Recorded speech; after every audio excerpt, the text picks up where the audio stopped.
So, I've never been a sophisticated drinker. That's why I drink beer. Now, this was my go-to because it was, part of my meal plan and everything. And plus, it looked cool on stage. You're sipping a glass of wine behind the kit. Set it down. She's all high class now. No, my roadie used to do this. He knew us so well. See, this should be for the conversation. Maybe I should. All right, well, I should toast then. All right. Welcome, AngieZilla, to Pub Wisdom.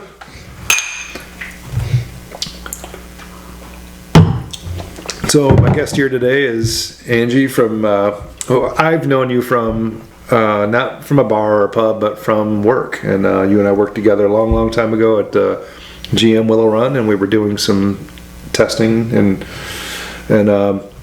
my story about how I met you, you worked a different shift when I first started working there. Right. I think I was on the night shift. Midnight shift. Yeah, because you were leaving as I was coming in. Yeah, you were on the second shift. And I would see you in passing, and you just kind of looked mean. And yeah, I think either the blue or red streak in your, you just did. And it's like, and guys would comment, it's like Ange, Ange, like, I mean, the chick working on the, midnights when we coming in, it's like, yeah, I'm kind of a little scared of her, a little intimidated by her. And they're like, well, guess what? She's coming in days and she's going to be working with you. Oh, right. Yeah, that's right. Yeah. I'm like, all right, no big deal. Well, you work midnights, you look like that. Yeah. You just look tired and you're just conserving energy. So you look mean. You back in the day, having that colored streak in the hair wasn't quite as common as it is now. And yeah, now everyone's copying me. I started that. Trendsetter, yeah, absolutely. Every other person's got colored hair. Yeah. I was in a grocery store today, she had all blue hair. Now you're seeing women in their 60s doing it. Yeah. Old punk rockers, I call them. Remember in the 80s, it was taboo to color your hair like that. Yeah. Where I grew up, it was like, you're going to make it red? Why do you want to do that? I said, what's wrong with that?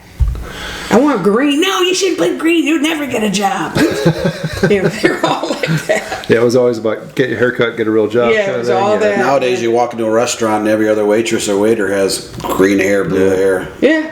What color you got this week? Yeah. I'm surprised no one's doing different color eye contacts as a thing. Maybe I could start that. There's a new trend. There we go. You heard it here first. One red eye and start it right there. She's going to be trend setting yet again. Now, I mean, once I got to know you, and I'm like, man, this woman is super cool. I mean, she's really cool. And then you kind of casually mentioned, yeah, I play from the band. I'm like, yeah, what band? And you're like, Broadzilla. I'm like, I've heard of that. And we also had a friend in common that worked there, Howard, who was a guitar player. Mm-hmm. So I got to learn by osmosis so much good stuff about music between the two of you guys. His guitar playing and your drumming. And I'm like, man, I'm just like brains overloading with good knowledge of music. And I mean, I was already... Well, you were playing stuff I was familiar with. Yeah. Dream Theater. Yeah. I go, oh, okay, this dude's rocking a little bit. He's kind of proggy, Yeah. And, we started... real technical stuff. Talking, here and there, and then, Now, you'd actually come into the test cell when I was playing that, and you're listening like, yeah, I could use that. Yeah. I'm like, wow, man. Let's take pieces here and there. Feeling kind of proud about that. That's awesome. So you always improve yourself. I mean, no drummer knows everything. No guitarist knows everything. I think that's just a good trait of just an intelligent person. You're constantly looking to improve upon yourself, and whatever skill you're at, you just want to keep going with it. Exactly. It's a really cool thing. And then I remember you telling me a bit about your technique and the way you drum is for traditional. Yeah, traditional style where you hold the drumstick is very different than the way most drummers hold it. Yeah. The matched. Yeah. This hand is matched. I almost wish you had drumsticks here you could show us it. But it's basically the stick is here instead of here, like that. That didn't look right. And so where did you get your start with drums? Actually, I had musicians in the family. One of my cousins lived down the street from us. And I was trying to play guitar. And because I had this fascination with guitars, my mother would see me air guitar into music with guitar parts in it. I grew up in an R&B household, blues. Nice. There wasn't a lot of guitar in the music. And, we were listening to WDRQ, the rock stations and stuff like that. And it was all the pop and rock, and it was a lot of guitar. So I played at a guitar parts, and she said, I'm going to get her a guitar for Christmas. And she was telling my dad, and my brother goes, I want drums. I said, you don't want drums. Shut up. I don't care about drums, but he wants to do what I do. He was the youngest, and he had to follow behind me. And she got me a guitar. It was a Tiesco, I think, out of a catalog, and maybe it was Spiegel. Remember the Spiegel? Any old people out there? The Spiegel catalog? You get in the mail, it's about 5 inches thick, and you're thumbing through it, wishing for shit. The Sears catalogs are like that. Sears, yeah. Sears and J.C. Penney when they came in October when you were a kid. Yeah, you got all of those. Yep. And That's how we made our Christmas list. Yep. Yes, exactly. Yeah, 40 years we'd ago. circle the thing and check it off as if our parents are going to see that and get it. So. So she got the guitar, and we had amps. We had big amps, custom, KUSTOM, that company. And they look like pillows. They're got the soft. That was a big thing in the '60s. And we had those amps, and I didn't know what I was doing. Turn it on, plug it in, blah, blah, blah. And there's a book. I don't know what all these things are. Symbols. These upside down letter D's and P's backwards. I didn't know what all that stuff was. So we had I had another cousin that was much older, and he had a band going, and his guitar player lived in the neighborhood, and he would come over and he'd show me a couple of lessons, but it was just too tedious for me for an 8-year-old. It was just like, this is boring. He said, you keep doing that to where you can't look and do it. That's when you know you got it. Yeah. Okay. And I never got there myself. Couldn't get it. My brother's trying to play the drums. He's not learning anything. Then he gives up and plays with his model cars. So the other cousin, the brother of the first cousin, plays drums. So he had a band. He was 12, 13. We're a year apart. I go down after his band practice was over, and he was practicing stuff, and I'm just sitting there watching him. And he's looking up, smiling. He's playing this and that and this and that. And I thought it looked kind of cool with that hand going like that. He was doing. I said, "Show me how to do that." He goes, "What? Show me how to do it. You want to learn this?" Yeah. Okay. He thought it was funny, a challenge. Oh, this girl's my cousin must learn to play this. And he showed me how to hold the sticks, and I held them that way ever since. And he showed me a couple of things, but that was it. No time for me. He's hanging out with the guys, teenage boy stuff. So I was on my own. So I would listen to records. Didn't know what they were hitting, what sounds those were, nothing. I had no clue. It's a lot harder without the visual, like music videos and stuff. Then, so only music before MTV. Yeah. I would stay up and watch the Midnight Special. Or American Bandstand if there's a drummer in it, and see what they're doing, and see why that sounds like it does, and then you see where the hands go. So I kind of put it together, and just mostly watching other bands play videos. Kiss, what was it? The Merv Griffin Show. Kiss was on there, and they were playing, and it was like, holy cow, look at this band. And my mother was scared. I said, I don't like him. They were kind of scary. I said, which one? That one with the tongue. I don't like him. I said, well, he's cool. No, it ain't. That's evil. So he's just a character, Mom. That explains a bit about your persona on stage, at least what I saw of you. Because you had the hair, the makeup, and contacts. That was a big influence. Yeah. The Kiss back then, that was a big influence. I started getting in the visual aspects of bands was Kiss, and I was listening to other bands, which got really big in the '80s too. Yeah. So everyone was the glam kind of glam thing really shot up. I never knew David Bowie. I knew the music, but I never saw a picture of him. We didn't go. There wasn't any music stores near us. We didn't really have a lot of money to go up to 9 and Woolworth to the music place. And for a 13-year-old kid, I didn't have a job, till way later. And records were expensive. You're paid $4 for an album. That was expensive back then. Yeah. You know, so if I had saved up enough money, I would get an album. I bought albums because of the picture, you know, and regretted it.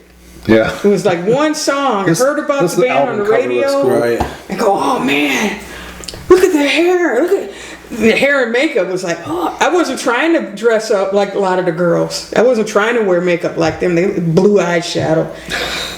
You know, I wasn't trying to look like them. It was like, oh. Look at these are dudes, you know. It was like he's got high heels. I thought it was like wow. I thought it was cool.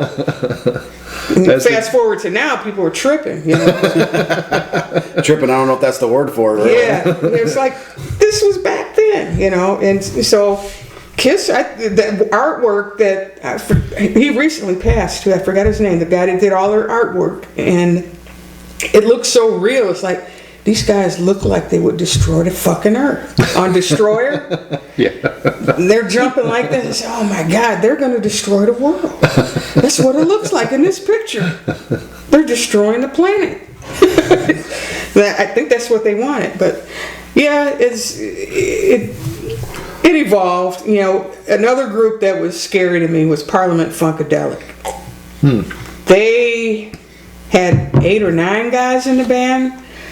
George Clinton, Oh yeah. Bootsy Collins, Bernie Worrell, who also played with Talking Heads, keyboard player. They were a rock band. I just got turned on to them recently, like 2 years ago. A lot of people said, "What? You didn't know about this?" I never. All I knew was Flashlight, you know, the '80s stuff and some of the '70s stuff and. He said, no, you got to listen to the beginning of that band when they were a rock and roll band. They had a guitar player that was a huge fan of Hendrix and got no credibility, no credit. But those guys went on stage in worse costumes. It's like, you didn't know what they were. One guy's in a diaper. The second guitar player is just wearing a diaper. I'll have to look up some images and put them up here. Oh my God. Another guy had these goggles with these bulging eyes and a wrestling suit attire on. The 2 backup singers were dressed like tigers or something. The drummer looked like a pimp. And Bernie just wore whatever hat. He was real nerdy. He didn't want to dress up like them. He just wore a different hat every time. Could be a customer. Oh. I like to let it go to voicemail because it can be salespeople. Gotcha. But yeah, I started getting I get into bands way late. A lot of people are up on this and up on. Well, you're still never heard of them. Still a teenager at this point, right? Yeah, it was like kind of when everyone really starts getting into their own type of music. Yeah, and it was like. Okay, so I grew up with a lot of styles in the house, you know.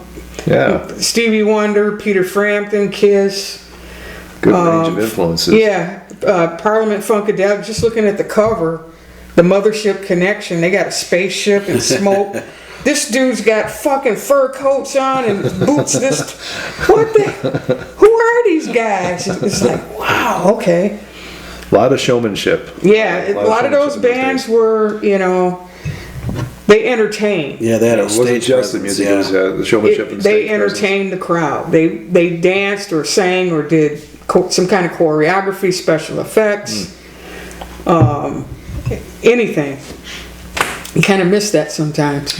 So, did you get any type of training with your drums, or you were all self-taught? Self-taught. Really?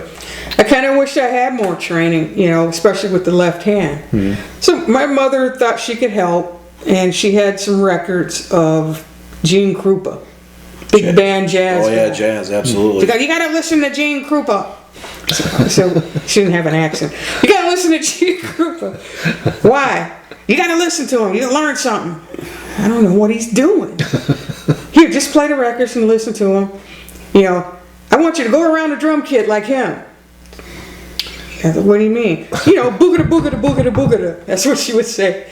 Boogada boogada. She was at the bottom of the stairs in my room. It was the attic of the house. Fixed up, of course. I was up there. She would flick the light at the bottom of the stairs to get my attention because you can't hear. And I go, what? I'm getting ready to go to bed, but just go around the drums a couple more times and then finish. You were playing for 2 hours straight. I go, I was?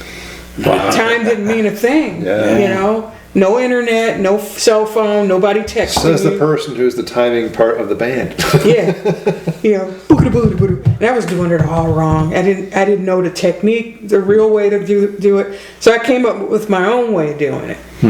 And you know, the purists are saying your arm isn't high enough, and your snare drum should be angled opposite of where it is. That's how a match drummer plays. I said, well, this is how I play.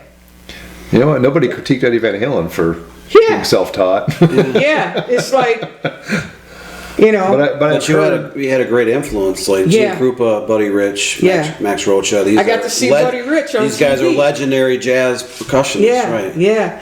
I saw Buddy Rich was on the Merv Griffin show, and he was playing, and I was just staring at him. I said, how is he doing it that fast? And I was laughing at his face. I said, well, look at his face. He said, yeah, he's getting into it, ain't he? I said, yeah, but his face is all ugly, and, you know, I don't want to look like that. Thinking about the context of that, it's like, it's not something you could stop, rewind, watch again, stop, rewind. You can't. We couldn't do that back then. You had one time, one sample, one window of time in the day to watch that kind of stuff. Yeah, And exactly. you taught yourself that. You couldn't even record it on a VHS in 1978. You know, Didn't have one. Yeah. And if, you know, you had to wait for the next midnight special to come on at midnight on Saturday, and you were up since 7 o'clock in the morning playing and stuff outside.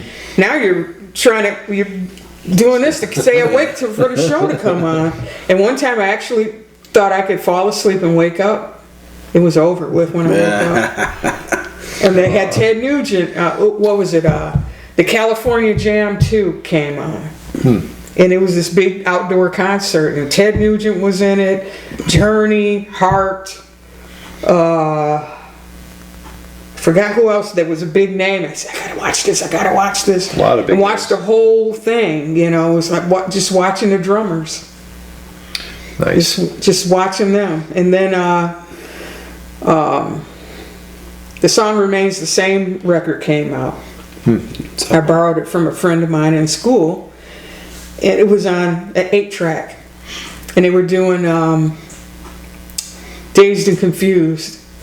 And that's when it faded out and flipped to the other side. And then it ramped back up again. Yeah.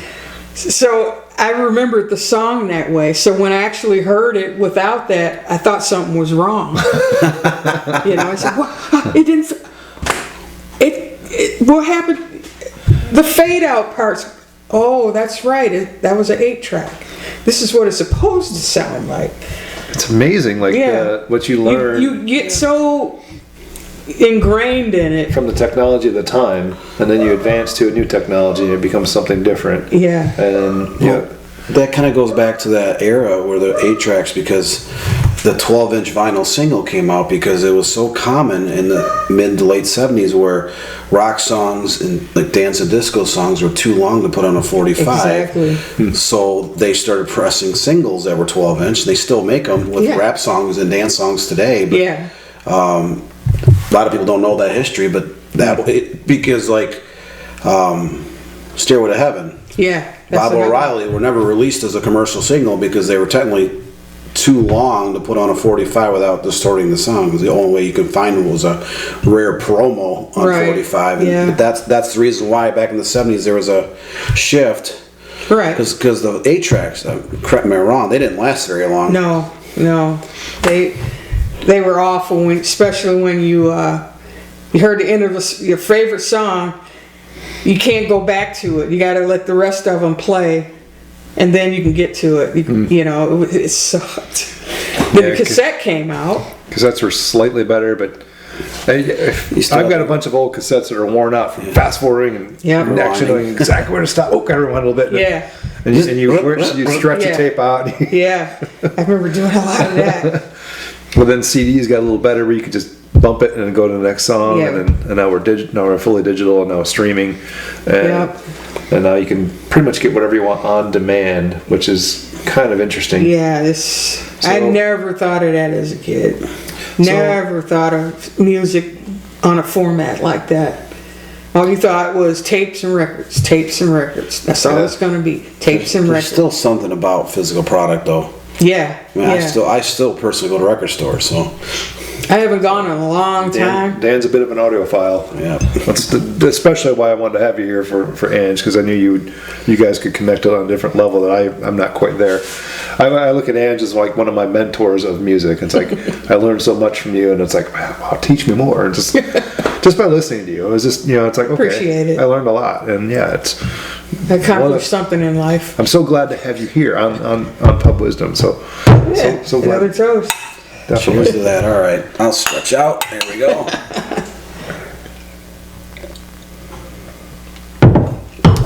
So Now my new band is Yeah. in trouble right now, but Uh-oh. Rammstein, German metal. Yeah. Yeah. Yeah, your that new band is one of the favorite ones to listen to. Is that what you're talking about? Yeah, right now. Yeah, I remember them. Rammstein. They do Do a high Hush stick. Niche High Yeah, that was the Their was the big one. hit. Yeah. in the U.S. That video But was they- big in the late 90s, yeah. Yeah. They do a lot more heavier stuff, and they put on a show.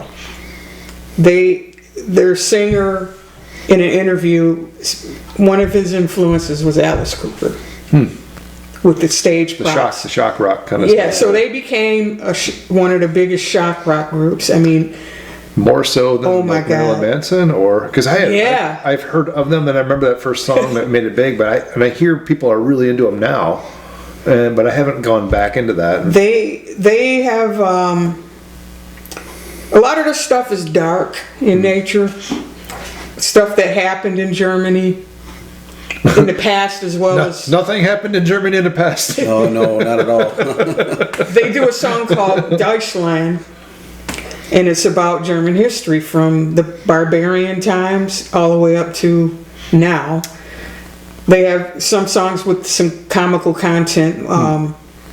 One's ticking big tits. So they wear makeup in the videos. They dress up. There's 6 guys in the band.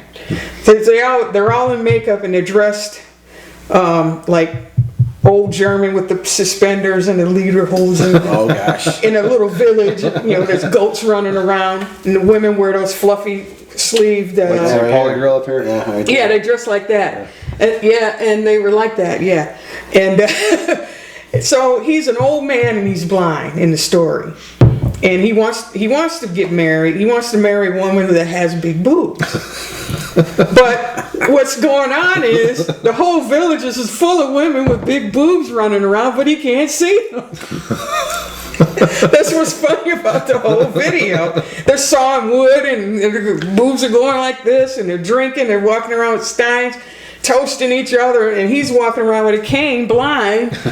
They're great actors in these videos, and I'm gonna have to start checking this stuff out. yeah, they got in some trouble. One real controversial subject matter.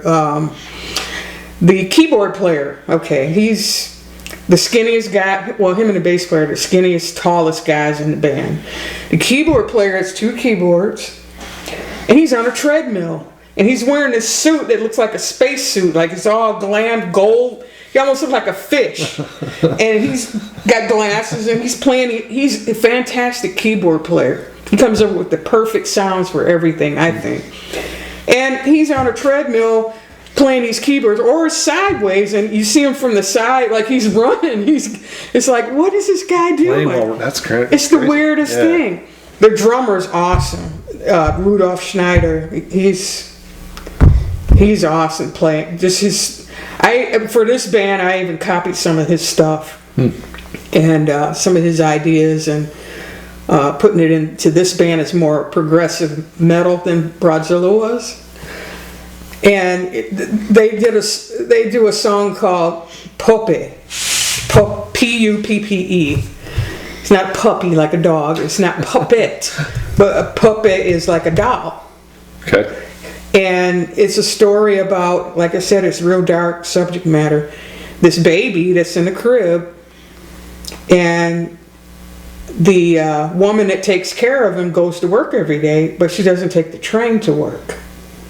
the Bahn. She doesn't go. I'm learning German words. Autobahn. And she's actually, I think she's a prostitute. And he hears her across the hall with these different people, in and out the doors. And he would sneak out his crib and peek in the hole and stuff. And she makes him take medicine or something. He has to take this medicine to make him sleep, I think. But he can't sleep. And it starts over and over. So he gets mad and he bites his doll in the neck. He bites the head off the doll. He destroys his doll because he keeps hearing it. And then he goes to sleep. And then it starts over the next day. And then he finally gets out of the crib one last time and looks through the keyhole and watch him kill her. That's how dark their subject matter is, yeah. But on stage, he comes out, they have this $6 million stage setup. They'll fly to the States in 6 or 7 747s. Jeez. With a 100-person crew. And they bring this stage set up, and you can go down below it. It's a ramp that goes down. They wheel these props. That's where this Alice Cooper influence. And it's a giant baby buggy with a baby in it. And they sit it up there, and there's a camera that looks down into the buggy, and the baby looks really creepy and hideous. They got a distorted projection of it or whatever.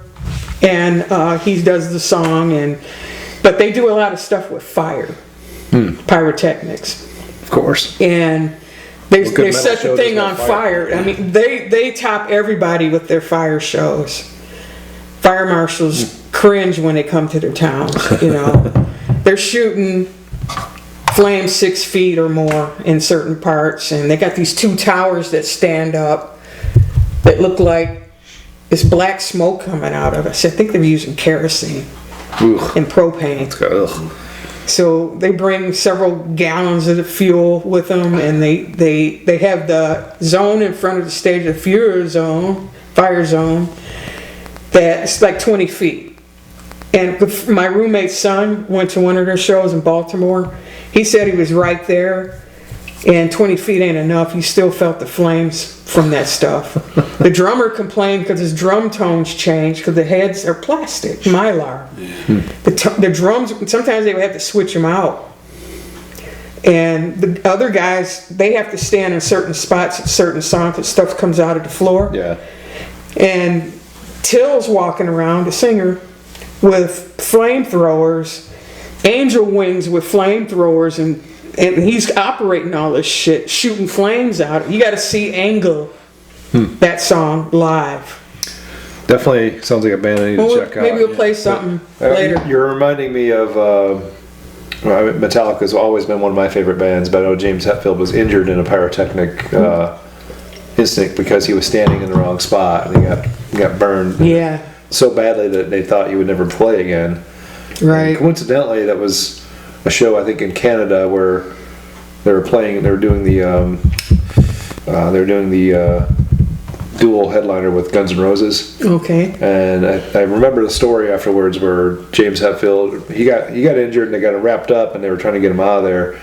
And like Lars and the other guys go to Axl, and Axl apparently is just sitting there smoking and drinking. And they're like, "Hey man, you can save the day. You can play a double show. We gotta get James out of here." And he goes out there and puts on like a song and just like gets pissed off, and I don't know what he did, and then it put the whole freaking stadium in a riot to the point where they couldn't get the ambulance with Hetfield in it out of the area because everyone was spilling out in the streets and all kinds of stuff. This is as I recall it. It may not be exactly true, but I remember the end of that interview, I think it was Lars going, "We will never play with those guys again." Oh, God. And I already didn't like Guns N' Roses. I didn't and care to have that happen to my favorite band and Guns N' Roses. And I got another story with Guns N' Roses didn't like because their early days, I lived in Toledo. They played at Toledo Speedway, I believe it was, or Sports Arena, I can't remember which one it was. They got kicked out.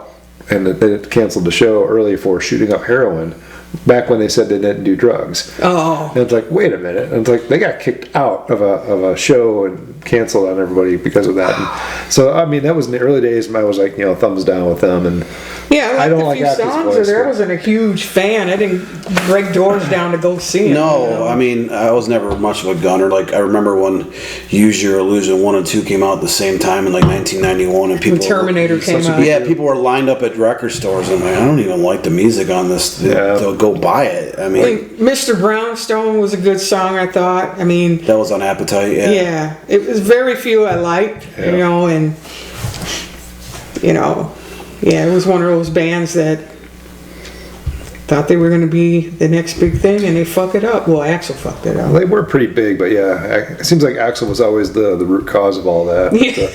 Yeah, they didn't play nice after, because they were only in the mainstream for like 5 years before they started having some personnel Yeah. changes. There's been some things that Slash has done since then that I've finally started. Yeah. I started to like him. I'm like, yeah, he's actually pretty cool. Yes, well, Slash was always cool. I mean, Steven Adler quit or got fired. The original drummer. What's the other guy? What was it? One of the guitar Well, players. Slash had his own band. What? Did 20 one years of them ago? get messed up on Yeah. drugs, or I'm thinking of a different band? One of them got so messed up on drugs that they I think it was Steven It might have Adler. been Adler. Yeah, can't yeah. anymore. But, Yeah. but anyway, I was kind of thinking about technical side of drums and like the modern music, like modern metal especially. The drum hits are so frequent that it almost sounds like it's just rattling through. Yeah. And I believe that's those pedals with like the multiple.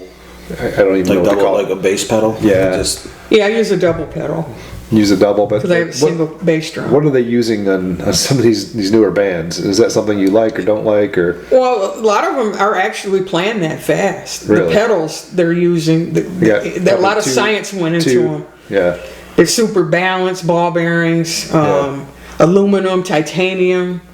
get all the weights proper and Yeah, and then technique is another one. It's a technique. I can't even do it. If you have the foot, say this is the footboard, and here's your chain and linkage going up to the other part. You can move your foot here to there while you're playing, and you're changing the stroke, if you will. If you're forward more, you can put more power. Then if you're down the pedal a little bit, you can get a little more speed. And it's a balance between that. And then the drummers that really go fast, they have this thing where they're doing this at the same time with their feet. They're going in and out on their knees. it's a lot of nuance to it that you just wouldn't think of. There's some drummers. I'm a big YouTube fan. That's another thing I do now. I don't even watch anything else but YouTube pretty Me much. too, honestly. I mean, yeah. I'm always And this looking up. drummer, his name is Seamus, something real goofy and crazy, but he breaks down stuff drumming. He plays a lot of really fast stuff, and then he can play, other stuff, and he would play different drummers and critique them and stuff like that, and he would introduce new equipment and people that are sponsoring him, and he's phenomenal too. And there's this Spanish guy. I don't know what planet he's from. He's playing one-handed, smoking a cigarette, feet flying, and he looks at the camera like it's nothing. He took him 20 years to do that. Huh. And I said, is this dude in a band at all? Or he's just a guy that plays drums for himself and decided to put it on videos. He's not in a band at all. But I think he plays with different bands, but he Might be seems like more of a he's, session musician where he just plays with a lot of bands. or he plays by himself a lot. I mean, he's one of those people. I knew a guitar player like that. They wouldn't play with a band. They just do their scales to themselves. It's like working out. Maybe they're getting enough views and are getting enough income from that maybe they don't need to or feel a need to. But I have to study him more. But so there's like studio musicians back in the day, and then there's musicians that actually play in bands and stuff. Like I want to say, I'm thinking Giant now, but there's guys that typically just played for studios or for movies or whatever it was, but then they wouldn't play in a band. But every now and then it would emerge in a band. yeah. I would like to go to like Joe Satriani, but he taught people before he started playing himself. Oh. Like Steve Vai and guys like that. Okay. He taught how to play before he kind of got into the scene himself. Right. And it was forever before he finally got into like Chickenfoot and started playing with a singer. Mm-hmm. And like you got Joe Satriani, Sammy Hagar, Michael Anthony on bass, and you got Chad from Chili Peppers. Chad Smith. Chad Smith on that drums. guy's a monster. And it's like, that was a super band. Like, to hear Satriani play in a band after listening to him for so many years playing solo stuff, really kind of cool. It was different, yeah. Yeah. So different experiences with different people like that. But Well, Toto was another band that was a studio band, studio musicians, and they with Jeff Porcaro, and they formed the band Toto. Right. And you can tell when they go on stage, they're not up there to entertain you. They're just sticking with their instrument. You know, just to play. one of our regulars just showed up. Hello. Live come on from in, New Johnny York. Pat. It's Saturday night. Yeah. I'm never late, always on time. How you doing? Johnny, this is Angie. Angie, nice to meet you. Except this You one too. time, right? All right. Well, we talk about like session musicians, like we just lost last year, Jeff Beck. Yeah. He was famous for playing on all kinds of genres of music, hundreds of albums, Oh my and God, different singers yeah. and bands, and he didn't do a lot of stuff solo, but Beck was considered a great guitarist over. I love what Freeway Jam with Jan Hammer group back in I think late '60s. That As much song, music as I know, some of this goes over my head. But that's why I got Dan it's here. all instrumental, and Yeah. I remember a lot of my friends at the time where everybody was trying to play that song. You probably heard it before. So let me do just a slight recap for Johnny Pat. And just like I knew her way back in the day, my early dyno testing days at General Motors. I was initially a little intimidated by her, but once I got to know her, I was like, this is a super, super cool person. And I got a lot of my musical knowledge. I can tell how she pours her wine. You know what I mean? You cool as hell. I see that. I see that. That's confidence. So yeah, Without dropping it, you know. All right, cheers to that. well done. Here, here. Here. But yeah, so you knew her in the dyno days. And I, like I said, one of my musical mentors, and I just learned a lot between her and another guy that worked there. Was an amazing guitar player, and just to listen to the musical conversations between the two of them, it's like I learned a lot by osmosis. Even though I never really played by myself, I did have a Stratocaster a couple years. Well, I sold it a couple years back, but I still had it when I returned to Michigan. I got a hold of you. And we were trying to find Howard, but Howard just like disappeared. I don't know where he is. So who knows what happened to him? I was trying to look him up. I forgot his last name. Greg? Yeah, something like that. I tried to look him up too, and just not. He's like a ghost. Yeah. Hopefully he's not an actual ghost. But, Right. Yeah. I was wondering. I used to refer to him as my chemistry expert because he would say stuff like, "Yeah, if I'm getting sick, I'm gonna fill my body full of whiskey and stuff, and create an environment that no virus is gonna live." Yeah. And then he would come up with all these herbal kind of things he was doing, and Yeah, he was getting into he health gets into really deep conversations about apples. I forgot there's about some of that something in stuff. apples that they don't understand. It's, have you ever heard of anything? When we were, that's what we did there. Maybe he's getting on the apple a day, keeps the doctor away. Yeah, that's what he's getting at. There's something in chicken. I believe in that. When they make chicken soup, he keeps. There was another one. It's like, okay. And there was a couple times I didn't want to be bothered. Some nights I don't want to be bothered by anybody. And here comes Howard. Like, oh fuck, here he comes. So I pretend I'm writing something down. And he's standing there. And he's waiting on you to turn around. He's just look. You can feel it, He's like a bear you're in the woods and there's a bear face right Something there. staring at me. Yeah. Or the other. What's the other? This old man, was he older man or? No, he was maybe a little older than me at the time. I think a year or two. Yeah. Oh well then. I was the young buck. He was what, 30. But it was way back in the day. Yeah, I don't I'm know. assuming Broadzilla is a rock band, right? Yeah. That was her band. Yeah, the band she was playing in when I met her, and at that point had been around a bit. And I remember hearing you guys advertised on the radio. Broadzilla was playing here tonight. Broadzilla was playing there. You guys were playing a lot of places in Detroit. So Angie's real familiar with the Detroit music scene, the hard rocking scene. She kind of went in a little bit in her history about all the things that she's, all her influences and stuff that once again went a little over my head, but Dan was able to catch it. So he knew some of it. Yeah, he knows. Dan's very familiar with drummers, and he's a bit of an audiophile. Dan's also got a plethora of knowledge in there. Yeah, of music. So I was really glad to have Dan here to meet you, and but I do want to. One more thing I want to ask you about drums, and then we can, if these guys don't have any more questions, we can move on. But like Dream Theater, one of my absolute favorite bands, and you know Mike Portnoy, the original drummer from there. I never understood people that could hear drums and feel. Let me set this up with a Howard story. So I didn't understand this at that time either. So I would find something from a guitar player that I knew there was no way Howard had ever heard this before. And I was good at digging up stuff because it's early days of the internet and downloading music. Back when you could download music for free. Napster was free. So you guys would even challenge me to find stuff, and I would go find it. But I would get something, I would download, I'd burn a CD. I'd go into work and I'd catch Howard like working in a test cell. Drop the CD in there and start playing it, and his head will pop up. Well, that's so and so. He would just name them like, how do you know that? How do you know? It's just like hearing a person's voice. I'm like, no kidding. Yeah. But the same thing translates to drums now too, which I thought is even harder to do than guitar. Guitar, you can bend strings and pull, and there's maybe more of a variety of sound. Maybe I'm wrong.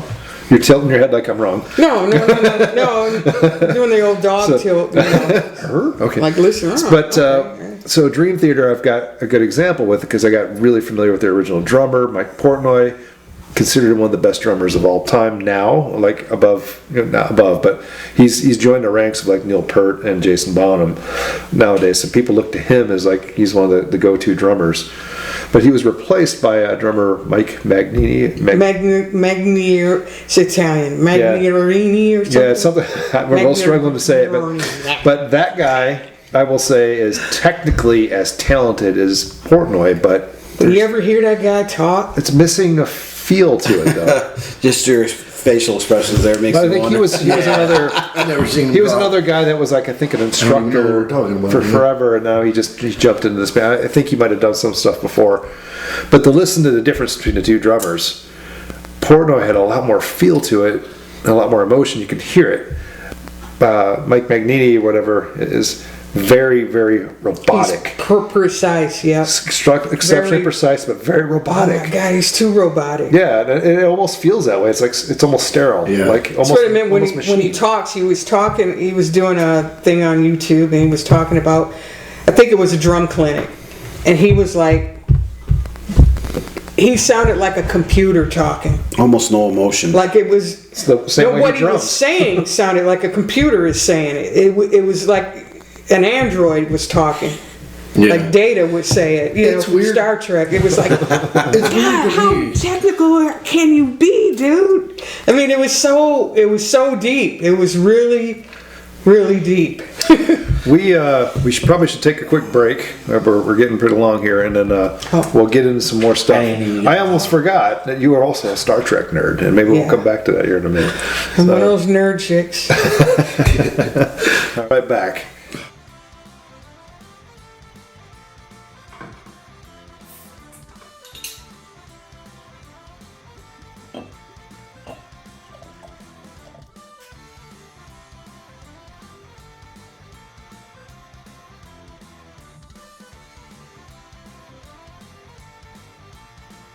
And now, for a drop of wisdom. Today, I quit drinking for good. Now I drink for evil.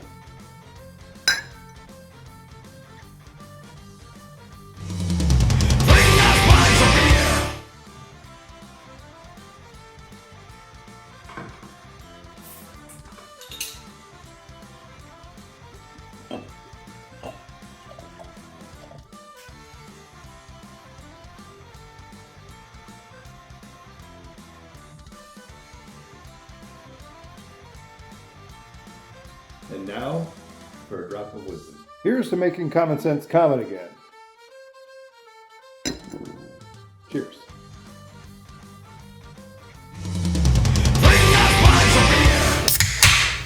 That's the way to I start love it. that sound though. Yeah, I know. For that work, someone's cracking a pop open. I'm going, Yeah, is that a head's beer? turn. As long as it's light.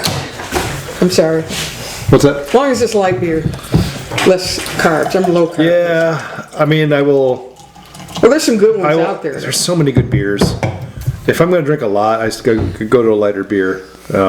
Labatt's has always been my go-to. Mm-hmm. Official sponsor of USA Hockey. There's only one good beer, and that's Labatt's.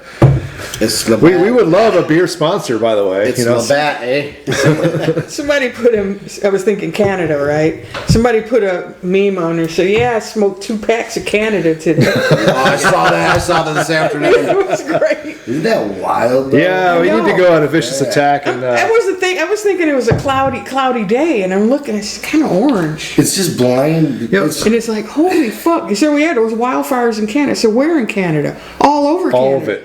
I go, what? So I look it up. I go, holy shit, the whole country's on fire. yeah.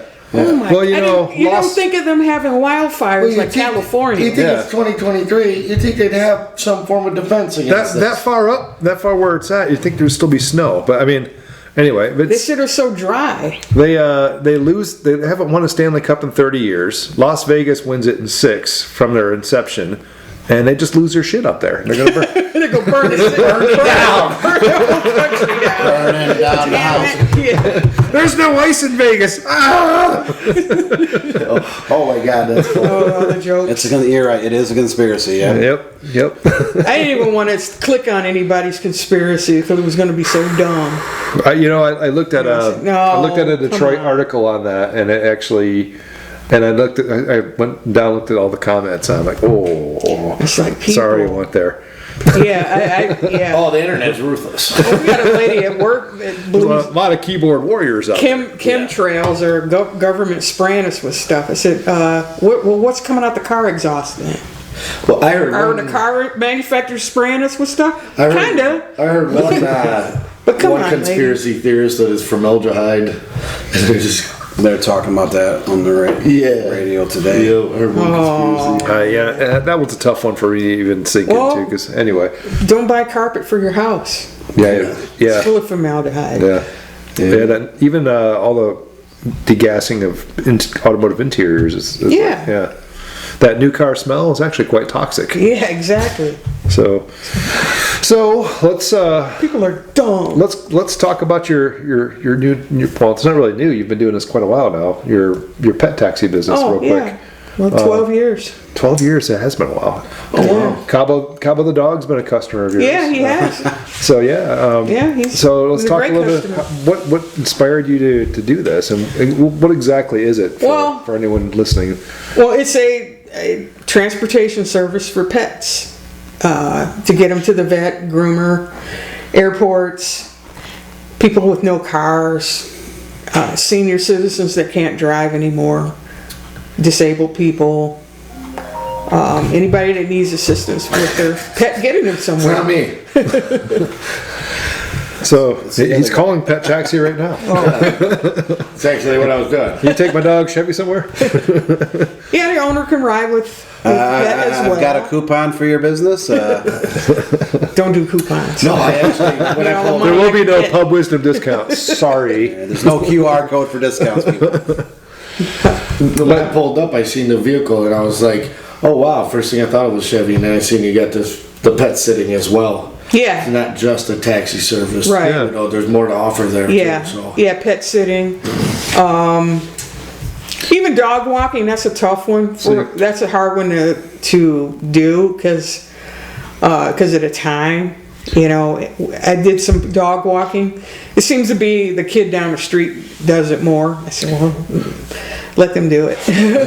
I've seen But, you showed me in person. And I've seen your commercial too. You've got ramps and stuff for the dogs, especially elderly dogs. Yeah. Which Cabo the dog? Let's face it, buddy, you are elderly now. Yeah, you're elderly, bucko. Yeah, he's not jumping up on the couch so well anymore. Yeah, I have ramps.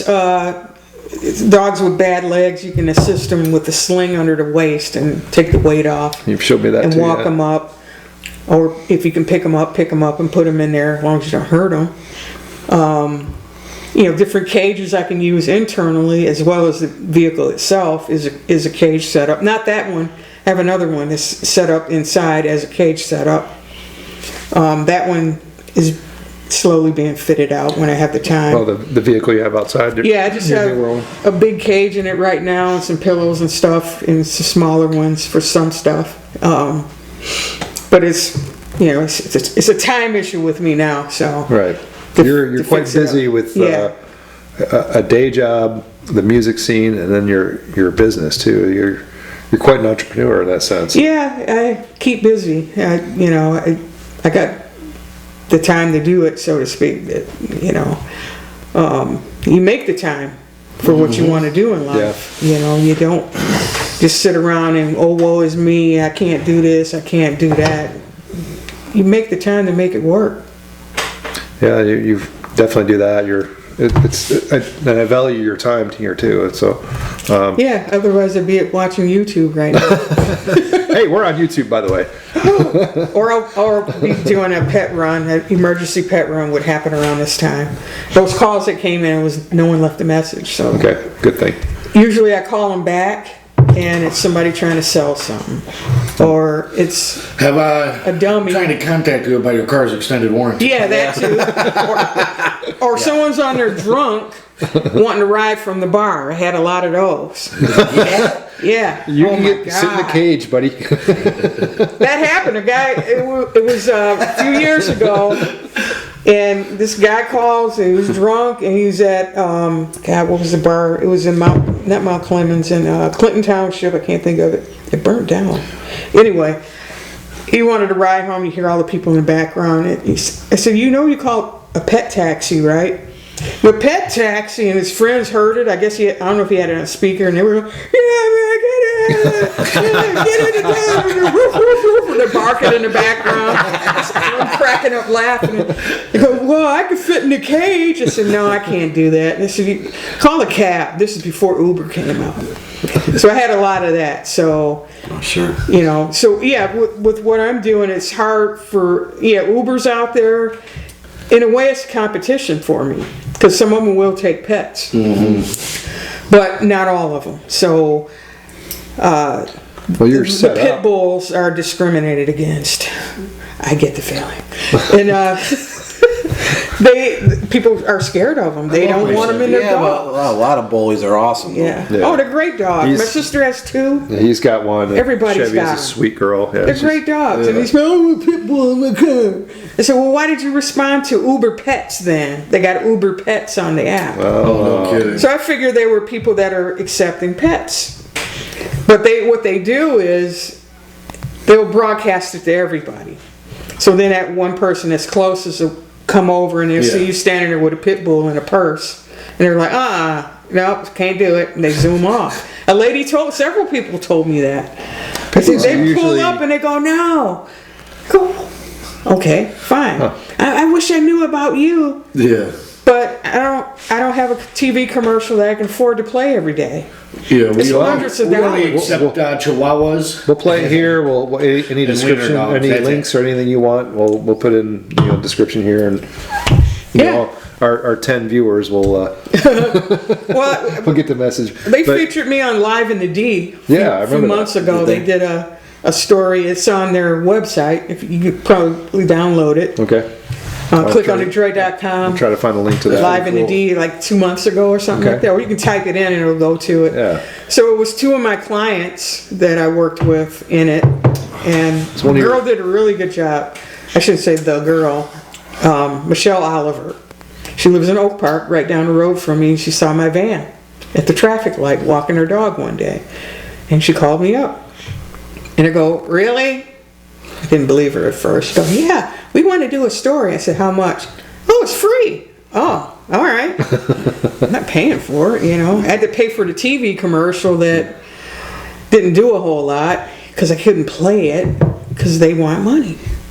It's hundreds of dollars, Judge Judy spot, $450. But that's 2.5 million people seeing it at that time. Her demographic. Right. That demographic is my target. That would You be know, a local Detroit. retired elderly females that take care of the animals. Yep. You know, that's most of my demographic. So I couldn't afford it. So it's We need to get you out there, all will help. I said, no, people forget. A lot of people forget, especially the elderly. I wonder why. Yeah, so you give them refrigerator magnets. I Part of did the that. demographic? They forgot they had the magnet on the refrigerator. So that was a waste of money.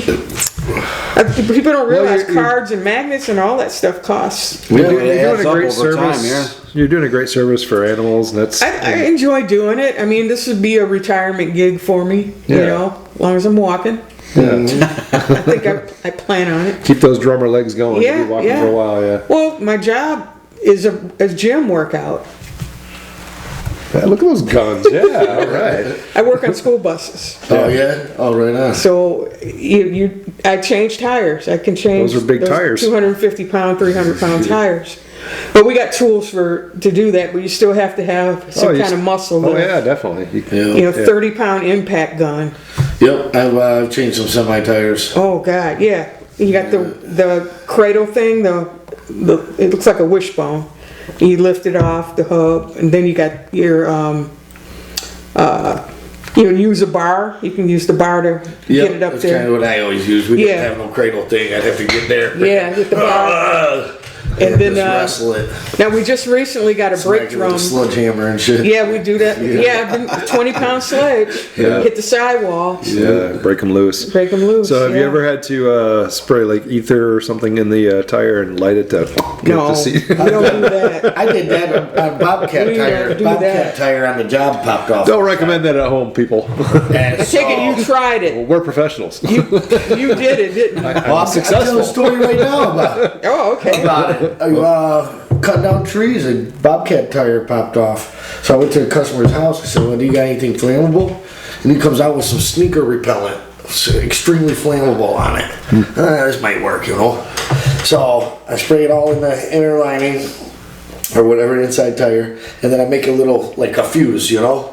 And I lit that fuse. Man, it happened so fast. It was just like, and it flew out and burnt my arm all the way my up God. my arm. Somehow that perfect spot where I made that fuse, it just... You sprayed that's a where little it too was. much in there.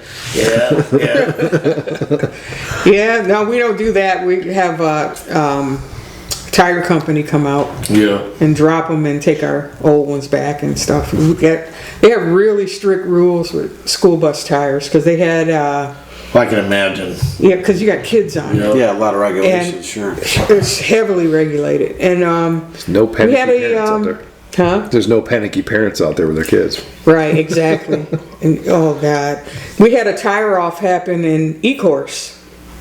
I'm part of Durham School Services, and no one got killed or anything, but they got fired. The mechanics got fired. Oh, okay. The head guy too, Yeah. Didn't So- tighten those lugs up enough or what? or they weren't torquing them. Yeah. We have to torque each one to 450 foot-pounds, and it's well, 40 of them. Jeez. That's The massive. wrench is this long, Of and we course. send it out every month to be You got to jump on that recalibrated. wrench. Uh-huh. You know, You know, that's where that you know, came I from. still. And then That one works for since I lost triceps. 25 pounds, I got to do a hop to it. And one of the guys just said, he was laughing. I said, "What's so funny the hop you do?" I said, "Well, that's how I roll. You guys are stronger. I got to put a little weight into it. You're, you know? you're lighter. You don't have the leverage the guy I does. said, and then I don't want to kill myself like Steve does. He's on the ground on his knees doing. He's taller. He's not that much taller, but he's on the ground on his knees. I don't know if he's hurting his back or something. I don't know. I know he had some back issues. Maybe. So he was. Yeah, you I said, modify "Why are you your on your stances." knees like that, dude?" Wow. I couldn't do it that way. I'm very meticulous when any maintenance of my vehicles. I torque my lug nuts to this I day. torque mine on my vehicle now, especially working there. So many guys just use an impact and hammer them Yeah, on. yeah. And you modern vehicles, you end up warping the rotors Yeah, and stuff that 'cause way. they're And thin, a lot of people yeah. don't know about that. Yep. So the torque is essential. Yeah. Spilled my beer. They You guys already had too many. Do we have any pub wisdom bibs for the young lads to my left? There's a product idea. Last night was a fun night. Just don't let it go. But wait, if you call now, a free bib. you laugh now. Just don't let it go through the crack in the table. You know, I yeah. seal that stuff I up. will have Totally to get get it. control. Use my superpowers to control this water. But yeah, it's a fun job. I don't Looks need like- a it gym looks like a membership. continent. I do a lot of walking. There's Florida. You walk fast. You walk up a hill to go on the buses. We have 125 in the fleet. Wow. So at the other, we got 2 lots. We have the lot where we fuel and the maintenance is, and then we have our main office and the main bus lot. So behind the building, you go up a hill walking. So, you know, every night we have to go down and bump handles, we call it. The back door, if the keys are in ignition, the alarm goes off when you open the door. So then we write that driver down, you know. Hey, put your keys up like you're supposed to. They're like kids themselves. Yeah, for sure. Kids driving kids. That's the only way to work. Let's not scare any more parents. Well, I guess there was like a big sting operation or something on bus drivers because they found most of them have been drinking. Some of them were. know? They do randoms on us. They I do just said, let's not scare any more parents out there. And then you bring that up. They do randoms. I mean, it was. It was a big thing. I remember seeing yeah, it. yeah. A lot of drivers were getting caught. This message from Carla Well, guy- from Gibraltar. A guy got fired last year.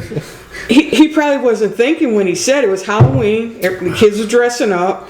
He's got the high school, and this girl comes on with. So I don't know what the outfit was, a fox or whatever it was. Probably He goes, something "Oh, that looks sexy." And he said that, and somebody heard it. So you're gonna have that one kid. Yeah, wrong word, dude. Inappropriate. Yeah, pedophile.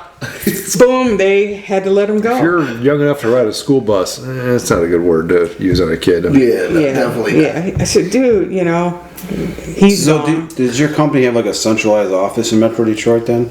No, it's in Illinois. Okay. It's Where do you work out of then? out of Rochester. You're Rochester. But the main office is in Illinois, the headquarters. And it's an international company.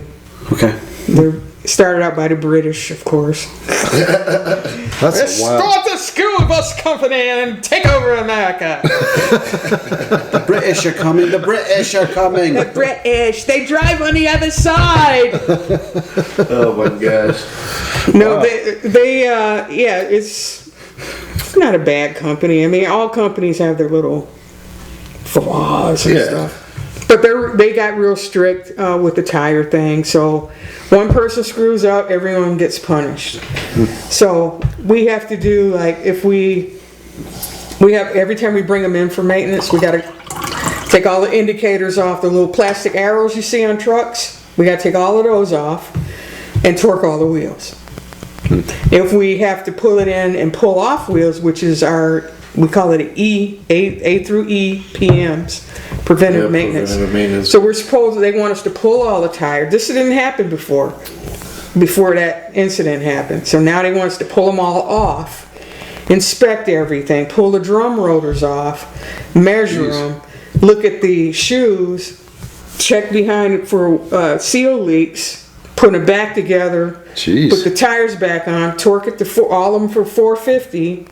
Readjust the brakes. How many lugs? is Drive that it in for a tire? figure eight. It's 40 lugs. 40 It's 10 lugs on on- each end. Oh, okay. 10 each side. Yeah. Drive it in a figure eight, bring it back and torque them again. Yeah. So we got to do it twice. And it's Yeah. like, That's very thorough. Well, it is very thorough. We did find some things wrong. We did find some shoes Find a little cracked. comfort in that now. We did find cracked comeback. shoes. We found a spring that popped off. We found leaky seals that you can't normally see through a little hole like that that's on the backing plate. Yeah. If we got backing plates on it, some districts make you take them off. Altogether? Yeah, like I worked in Royal Oak. Well, it's like a dust cover, really. The dust cover, yeah. Yeah. So in Royal Oak, they had no dust cover. I said, God, you can see the brakes right there. There they are. Those look fine. You know, you can do that. You can see the little any easier. seal. Yes. Yeah. They don't want so us to take hopefully them off our here. parents now are feeling a lot more comfortable letting their kids ride the bus, or they're very well serviced and checked. So, Also, parents. Bus drivers may be drunk and trying to hit on their kid, though. They're getting a downfall. Look, tell your kid and not Johnny to Pat ruins put it again. holes in the seats. It's not fun changing those or fixing them. Brand new bus with a slit down the back of the seat. Oh, of course. $100,000 bus that you paid for with taxes. Yeah. Public service announcement by Ange. Always that one kid, right? How was that kid, you know? I was a Look, kid I one got time. scissors. Nobody will know. So Ink pens. let's you know? let's transition. Well, stuffed candy inside of the seat cover. Oh, you know, that's a classic. That's a classic. I went to Pontiac like a month ago to help out Pontiac with their bus inspections, and they failed. So I went over there, overtime, time and a half. And so I'm doing seats, and I go, okay, I'm going to cut this open and take this cover off and replace just the cover. There's a slit in it. As soon as I cut the bottom, it was like you cut open the deer and all the guts fell out. And all this candy and pencils and smashed up pop cans and Holy cow. I said they just stuffed it with It's a stuff. secret stash, man. The secret stash. Oh my god! And then we had over there. Nobody wants to carry that garbage on them to school. Like Pontiac was like a whole different planet when I went over there compared to Rochester. My kids bring that stuff like, home in their holy backpacks. I don't know. I gotta It deal with was. it. It was. All the seats were. All the metal. Okay, when you take the cover off, it's foam, right? Mm-hmm. You take the whole thing off, and there's a tubular frame. It's stainless steel, and then there's a metal plate that's welded to that. All the welds were broken. So they're doing this. And then, some of the special needs, and some of the kids can't. Yeah, go. but they're kids too. Yeah, you know, I mean, so it's they hard end to up control breaking that. And then the inspector goes down the aisle and goes, "Fop, fop, fop," and get that sound. Wow, wow. Yeah. Uh-oh. That's going to be a red tag if you can't fix it in 20 minutes. Oh yeah. So they sounds got like red some tag. engineering needs to be done with those seats. But Well, this bus was Bluebird. And our buses are internationals, and the welds seem to be bigger on the I like international more. I think They're easier to work on. products. Yeah. The body stuff is easier than the Bluebirds, and then they had them C2s. My first they dump need to truck get rid I bought of was them. an international, and I fucking love that thing. I will debate you on What that, year but was it? That's a whole other Oh boy, conversation. 97. Oh, you had the DT, Coming next week on Pub Wisdom. the early DTs without the You emissions. see this turbo on. here? I'm part of that. to be continued. Out of with an international? No, that was actually this is a very large turbo that came out of a test unit that Borg Warner was developing at that time. The compressor housing was about this big around, Jeez. like a toilet. It looked like a toilet bowl when you looked down. It was huge. Toilet bowl. So, but that was designed for train engines. You put 6 of those in a giant train engine. Jeez, Yeah, it looks so so it's- small. Small. Yeah, I mean, that's massive. our big turbo on our. Well, there's a big housing on both sides, you know. The iron housing. The iron housing. It looks is- small though. was- The impeller looks small. The iron housing was a couple hundred pounds, and then Okay. the front cover was aluminum, but it looked like a toilet bowl. It was huge. But anyway, so that's from the research and testing world that I came from, that you have also worked. But let's talk about more of the futures kind of stuff, which you and I have also touched on in conversations in the past. That we both have a newfound love for the electric vehicles, and you've actually tested some electric buses. Guys, they just don't know. Here we go. Don't get it. I will debate anybody New guy anytime just on got this. here. Yeah, I got to drive a little. When I see an electric car get some body wrinkles, then we'll talk, okay? They will one day. I saw a sideswiped Tesla. When battery wrinkles from I damage. know, I'm just teasing with that. Wait, Damn it. this is the opportune time. After these messages, we'll be right back. Do we need a pause for a minute, or? That's just being. Oh, That's early '80s cartoon, Well, of like course. Saturday morning We were- specials. I was were just talking going about that along with earlier. it. I didn't know what was happening either. Dan and I will pull references like that to go over Johnny Pat's head all the time because he's most the young people's heads. buck of the crew. Oh, he's the youngest. Yeah. Just get my grays in now. Just get my grays in. You got a lot of catching up to do, Grandma's man. bunch then. But you know Never what? guess my With age. age comes wisdom, especially with our experience, right? You know. Hence the reason. So come on, man. yeah, Come on. good. Yes, Dan. I don't want to you're- spill. I don't want to get your computer wet here. We'll click around. We'll extend. Here we go. We just like clinking these things around. Until they break. Yeah, that hasn't happened yet, but you know, there's always a new opportunity. But no, I mean, you and I have talked a lot about EV kind of stuff, and with my employer has gone full in on EVs, and you know, we break them down and look at them and try to build them back. Well, try to instruct others how to build them better based on Right. our learnings and stuff like Yeah. that. There was some stuff that I think I've even forwarded you information about, like school buses, got a and leak. big electric school bus, and how that can be used to when the bus isn't in service, could actually be plugged into the freaking school and actually power the school if power goes out. You know, Yeah. even be plugged into the grid that way too. That's what International was proposing to us when we went over. I forgot the name of the facility. That's not far from here. Go to Burger King on Crooks. And up here. then Crooks you at see the 59? stamp building. At 59? Yeah. Yep. It's behind that stamp building. That's where they're developing that. Really? Yeah, they got a Right around the corner semi from there, here, and they got a couple electric buses, and Really? they were talking about that. So, well, what we were thinking was, if you guys got two, you park them at Rochester High School, and they'll be plugged in over there. Right. And so, you know, if they have a grid failure, the bus can power the part school. of the school. Sorry, kids. For how long? Power's out. I mean, how You're still long- going to school. Can you imagine how much power it must cost to run a school? If you got How much energy? Well, it'll be specific things that they'll just the run. lights. Yeah, I mean, you could just Computer the lights. room. Yeah, heating and cooling system. They're not gonna run. They're not gonna run that. That's a They steam. don't It's need AC. probably a steam system. They don't too. need AC. They're not gonna run. They're not gonna So run the probably whole really- building. They'll run the Yeah. computer rooms and maybe some office equipment, Well, probably steam wouldn't even cost any. Really. Think about anything some that's fans and pumps. anything with enough energy to run a bus. The It's gonna bus have a lot of stored energy. I mean, it's that can Yeah. run several houses for several hours days. or even days. Yeah. Because you need a lot more battery to run a vehicle Uh-huh. than to power a house. So they always tell you when you get a generator to size it to your house. A lot of times you're buying way too much generator for what you're going to use it for anyway. Oh, I just need my refrigerator, some lights, and a radio Oh, and yeah. TV. When that blackout don't need a big happened in- 5,000 what was it, watt generator. 2005 or 2003. something? Oh yeah, I was in 2003, England remember when that happened. I was that- stuck in It was England. like an 8-day Carolinas. blackout. Yeah. Yeah, we had a little bullshit generator from Walmart. You know what I mean? That Yeah. shit powered our freaking TV, our fridge. Yeah. I think that's all we had. Yeah. You know what I mean? Critical That's all we loads. needed. That's what they call it. Critical loads. What's important to you that you want on a backup. Yeah. So usually you break out your panel. You have a critical loads panel. Some people want their washer and dryer on it, or just the lights in all the lights in a Yeah, house. we had to You run got to the pick washer what and you dryer. want. We just like shut off the TV, unplug the other things, and then plug the Yeah. washer and So dryer. you got- and laundry and shit. So it's- Yeah, that's survival stuff right there. it some, really- some rich motherfuckers wouldn't know to do that. We're gonna starve. I said, oh, you just got to plug the refrigerator in here and take this out.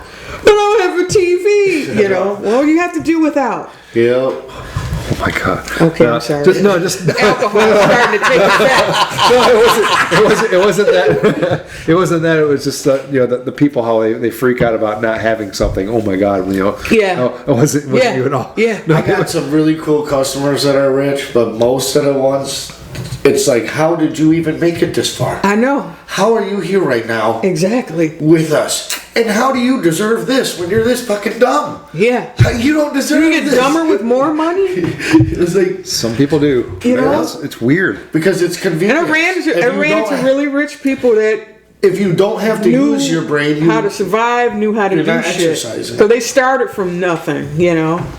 So here on Pub You know? Wisdom, I like to prescribe to the Buffalo theory of alcohol. So they say alcohol kills brain cells, but I say it only kills the weak ones, leaving the stronger ones to thrive on. See? So let's make Evolution. ourselves a little smarter right now. Evolution. To evolution. Okay. Anyway, back to electric buses. I got to drive one. It was fun. I bet. It wasn't the big one. They had the special needs one, so it had air conditioning and a wheelchair lift. So we were going over all the systems on it, and I had to go up and start opening doors and shit to see what's in it. Okay, it had 2 AGM batteries. Okay, that's the system battery, and then it had air compressor, electric. It had air brakes, but air disc on this one. They opted for that because they last longer. And then it had air conditioning, and it was an electric compressor for that. And you open the hood, and there's square boxes in there, and a radiator, and a cooling system. And they jacked it up in the air, and we looked around underneath, and there were several boxes in between the frame. And then the motor was about this long and about that big around. It's a good sized motor. Oh my God. They said they had to tone the thing down. I bet. They would break the drive shafts with it. Yeah. So it was back there where the gas tank used to be. But they had these pieces of sheet metal for brackets for it. So our bus drivers are destroyed us on the dirt roads of Rochester. And so you guys need something like a race car would have with the, what do you call it, those triangle brackets on the differentials. What do you call it? Gussets. Okay. They need something like that. So we were telling them, you guys need more refining here, Beef up the suspension a bit, yeah. All the salt and stuff that's going to do, you consider that, so everything is sealed and blah. It wasn't like, it was sealed, but it needed extra. Right. And so we drove it. We each took a turn driving it, and it was cool. Going up a hill, you just punch it, and it just powers up like a diesel would. Had plenty of torque. And then the guy was standing there, one of the engineers. You go, okay, just put it in. It had a regen switch, had 3 positions for regenerative braking. It was already in one. He said, when you let off the pedal, see what you feel. I said, is it slowing down? I said, yeah, it's slowing down. And I'm getting to the stop sign, and I'm starting to brake with the foot brake. He goes, let's put it in 2 now, and we go around the block. Get to the stop sign, take your foot off, it slows down even more. It's like you dropped it down a couple gears. And then you put your foot on the brake and stop. Okay. But the part I didn't like, when you take your foot off, it rolled back a little bit. No, well, you guys got to fix that. That's programming, yeah. Yeah, that's you got to make the motor spin up a little bit. Then we put it in 3 and went down a hill, and he said, okay, now take your foot off. And it went, ooh. And it was just like really slowing you down. I said, I'm not even touching the brake. I'm almost to the stop sign, and the thing is almost stopped on its own. And I just put my foot there to hold it. So it can do one pedal driving. Yeah. So you got to learn that. Yeah. But that's, I was telling another driver, I got to learn this. I said, no, you had to learn how to drive a bus. You can adapt to this. You learn how to stop that bus. That hard to adapt. It's not. No, it's going to be practice. It's one of those things. Once you learn it, you end up liking it better. Yeah. You don't want to go backwards. It's gonna be weird at first because it was. I was being optimistic and eager to learn about it, and I said, okay, this is something I got to get used to and learn, and I'll do it. You got to have the attitude for it. And some of these drivers are like babies, Well, if I can't do this and that, I can't open my gas cap, calling us on the radio about a gas cap. Isn't there a pair of pliers in the little mailbox by the gas pump? Because we got a mailbox with pliers in it. Nope, they're gone. Some motherfucker took them. Channel locks. No, so then we got to stop what we're doing because they got another run to do. We got to go out there and, it was that easy? Yeah. Well, I couldn't turn it. That's your arthritis gets me frustrated. Well, some of them do have issues with arthritis. lot of the women aren't strong in the hands, you know. I can literally crush their fingers if I wanted to. I had to go. I got called off the job I'm to sorry. go help another tech change a condensing fan motor. Yeah. That strength is right there. Mechanics too. It's good grip. And I had no idea what his problem was or anything. So I go over there, drive over there, get there, and he's got the new one in. Well, he ended up like mushrooming the end of it so you couldn't screw on the nut. Right? So he was like, "How you do? How you do?" I'm like, "But dude, how long you been struggling with this? About an hour." I go, "Why didn't you just take a screw out of the old motor and use it? It's a brand new screw." There was no thinking there, you know. Yeah. Get a lot Got of that. 4 of them brand new right there in a junk motor. Once again, I always revert down to what George Carlin said about the average person. The dumbing down of America or the pussification of America. Well, he's great on that stuff too. He's but funny. But the one thing he said about think about the average person, and he goes, think of how dumb that person is. He goes, half the population is dumber than that. Yeah. Wow. I just saw that clip on Twitter the other day. A lot of comedians are really, really intelligent They are. people. They think of shit you never thought of. It's like, oh, he's right. He had my God. I want to you know? say his IQ was like 155 or something like that, which is Yeah, he well was above average. amazing. The guy. Plus he had the 55, time. that's like bigger than Einstein. I'd say it was like 160 something, but yeah. Yeah. But he was George like, Carlin was a smart guy, though. if you're an observationist type comedian and you got that kind of IQ and you have all kinds of time to observe, you make some pretty accurate observations, and then he has a way of making it funny. I kind of took something. He would be a teacher that would get fired, you know. I watched one of his stand-ups, and I don't know why, but every time I get like offered with a choice, I just look at whoever's offering. I go, "Choice is an illusion." Yeah. Yeah, That was in he's, George Carlin's Carl- stand-up. That was about Carlin was government great. Carlin was great voting. with Yeah. mannerisms and pauses and the way he just moved his body around and bent over and leaned back and he was such a smart guy. There's a physical aspect to it. Yeah. Rest his soul. He's got to be dead now, right? Oh yeah, he died a few years ago. Oh, God, 2000. 2000. Rest his soul. Almost 10 years ago. Yeah. 8, 9 years ago. The funny thing was, he was in his early 70s, and people were like, "Oh, the Illuminati killed him," like because he knew too He was much. 73 years He old. was in when his he died. 70s, yeah. He had a heart attack. It happens. And he's in his 70s. He accumulated knowledge. Illuminati might have killed Kobe, though. Yeah. All right, get my foil helmet. we're getting deep here now. I just don't understand how motherfucker crashes a helicopter into the ground. Or into know, that the was- hill, bro. How do you even do that? Yeah. You couldn't see the hill? He You're in a wasn't fucking flying helicopter. it though. Somebody else flew it. Yeah. He was a passenger. It was a suicide. You heard about that one Where do we pilot that go was from suicidal and crashed that one Indian flight Jesus. a few years ago into a mountain? No kidding? No, it was Indonesia. Yeah. Wow. He flew it straight into a mountain. He gotta be because fucked he up was to do that. he was in debt. He had a gambling problem and he owed all this money. He was losing his family and everything. So he took a and bunch of passengers he with took him? everybody with him. Just took the whole crew with him. Yeah. See you later. See, at that point, Yeah. I think I'd he didn't rather give a jump. fuck. He didn't give Just a fuck. because I think jumping would be a much more exciting death. You know what I mean? Like, you are really alive until that last second. Because there's you know? usually more than one pilot on a plane, right? Well, the Why co-pilot did was that a guy new just- guy, and he was helpless. He was completely helpless because it's a you're mountain. taught to listen to. Are we going to go up? Are we going over the mountain? What you doing for me? Yeah, hey, boss. Hey, I see something. I don't know if we're doing this right, boss. Hey, boss. Yeah. Boss. It was like he Boss. couldn't do anything. It was that hierarchy command thing, you know. Like, oh, he's the boss. I shouldn't say anything. I shouldn't yell at him. He's the boss. That was the thing in the past that got a lot of That's fucked flights. up. Because you respected like the captain of the Titanic. Yeah. You know, everybody was like, "Hey, the Illuminati weather report said also there's some fucking Killed the icebergs out there." Titanic. Humbug.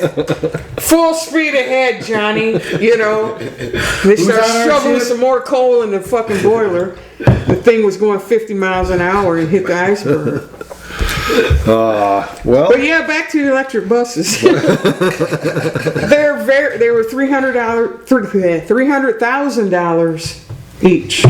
I was gonna say, if it was $300, Regular let me go buses are buy myself 100,000. one. If it was So $300, triple the cost. So And they say, well, government subsidies and do this and do that. And as say, a- yeah, Wait a minute. Well, so well, that still don't make no sense because Hold on. internal combustion would still be better at that point. You get 3 more buses for the price. right. That's the thing when you want to talk money. And if they subsidize it to where that bus is 100,000 each, now the charger is 40,000 because you got to pay DTE and some other yo-yo to install it. It's a dirty word. Yep, DTE. It will never And be a they say, sponsor for me. Well, we could supplement it with solar for the don't sponsor charging. I said, know how criminals. big a solar array you Only need for prostitutes. supplementing that charging? You know? If every They were school making these dreams about it. I said, okay, Ann Arbor has me at least. Yeah, I'm not bad. several, and they're having problems right now because they keep two in the shop at all times. That's because they got long routes. They need to train the drivers to drive them. Because you're going to get this asshole driver that hates the fact that it's electric and they got to drive it. Yeah. They're not going to let it regen right. They're going to put it in one all the time and burn the brakes out. there's a And it'll human never element. get an extra charge put back in it. There's a And then it's going to stall on them on the road and get towed in Oh my god. because they weren't That driving would it be a right. nightmare. But So- the human element of sabotage. That's what I'm Yeah. saying. You see, Human when you sabotage. start thinking about stuff, the cons start growing pretty high with this electric Right, stuff. right.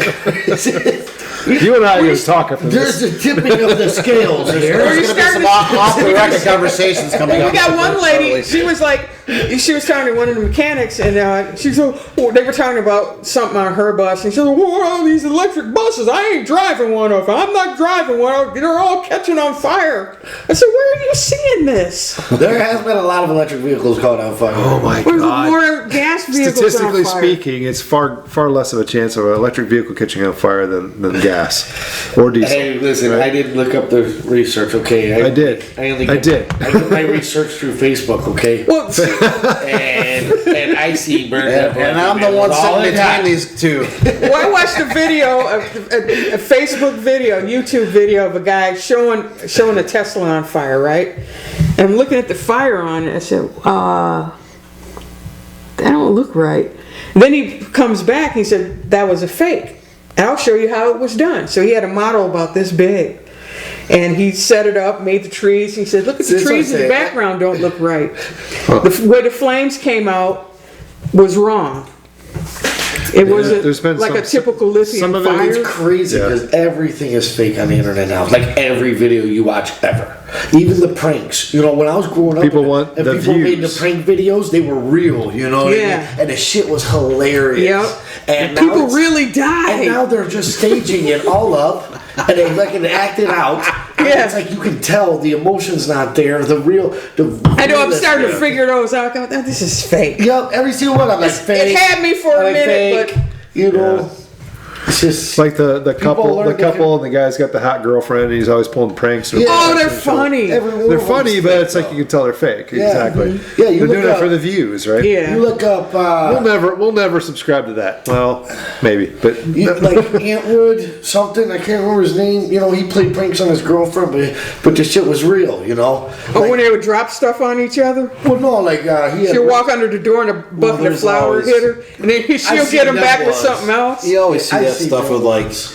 people like be filming in the dark and like they're trying to say that's a ghost or Oh, that's shit. Sasquatch. Well, gee, why is it you have 10,000 videos of Sasquatch and they're all blurry? I don't know. Let me think Yeah, about why that. is that? You know, It's a tough world out there on the internet these yes. days. Well, I mean- yet I could take People my can't make their original. I could take my Samsung phone and I go whoop, and get a beautiful picture of the moon, way better than I can with my beautiful old Canon Rebel, with has every possible setting. But Well, everyone's But yeah, a movie Sasquatch is producer blurry, now. right? you But know? even then, dude, I'll watch a video and then I'll watch a funny video and then I'll watch somebody else. Like the next day, it'll be somebody else literally recreated the video to like claim it's theirs. And it's like, motherfucker, you did not make this. Yeah. Like, you know, and they found out to be profitable to steal other people's creativity, make their own video real quick, and just put it up there anyways. You know what I mean?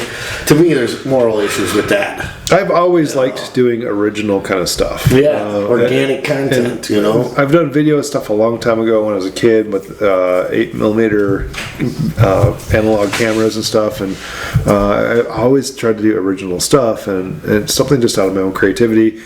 Whether it ended up being good or not, I enjoyed doing it. Yeah. That's the best thing I got out of it. And then I got into doing stuff like this now because my daughters were watching so much stuff on YouTube. I'm like, you know what? Let's do our own thing. But I'm only going to do original stuff. My daughters kept wanting to do what everyone else does. I'm like, no. We're going to do original stuff. That's what I'm saying. You know? So I started with like kids science kind of stuff and just try to get their little brains going. And as they got older, we just started kind of just doing more and more stuff. But I always wanted to be original. And even like some of the stuff I post on the Facebook stuff for Pub Wisdom, it's all my photos. And it's my photos, it's my thing, and it's my humor. Yeah. Or you guys contribute too. It's all there. So I like originals, and I think there's a big lack of that, and that's exactly what you guys are seeing. Yeah. It's a lack of I originality. mean, in Hollywood too. We talked about that last podcast. Yeah. You know what I mean? It's like everywhere. It's like why you can't create new stuff. You got to regurgitate old shit all the time. Well, that's over like and over. that's even in the music industry. Yeah, the tribute band. Rap artists are sampling a song that will sample the song and sample the song. It's like how many times do you have to rehash something over 40 years? Okay. And then say it's theirs and the original artist is 79 years old and actually got blisters playing the instrument to make it. That's what pisses Probably me didn't get off. paid well in their day for it. Right, they didn't get paid as well. No, it was all for fun. They did it because it was inside of them. Yeah, You know what I they mean? learned a craft. Yeah. They owned it, they got it down, Yeah. recorded it, and then someone else copies it Yeah. and say, "Oh, this I make beats." And, sure, Yeah, kid. you made beats with a button, okay? Yeah, exactly. You mentioned tribute band, and I want to touch on that real quick because I'm trying to get a friend on here who's actually in a tribute band. Wait, we weren't making fun of him. Hope I didn't spoil this, but no. But Spoiler. I guess first of all, what are your thoughts on tribute bands or versus originals or even just cover bands? I mean, I don't have a problem with tribute bands. I think it's a big form of flattery for the original artist. That's what I that was just someone gonna really say, yeah. appreciates and likes people- their music. People want to be interested and they want to be like you, and they're telling a story in a way of Right. you, the original artist. This is what I grew up with. I'll dress up as Kiss, the Kiss tribute band. yeah. There's a lot of good ones out there, Oh, yeah. and because they appreciate that band, Yeah.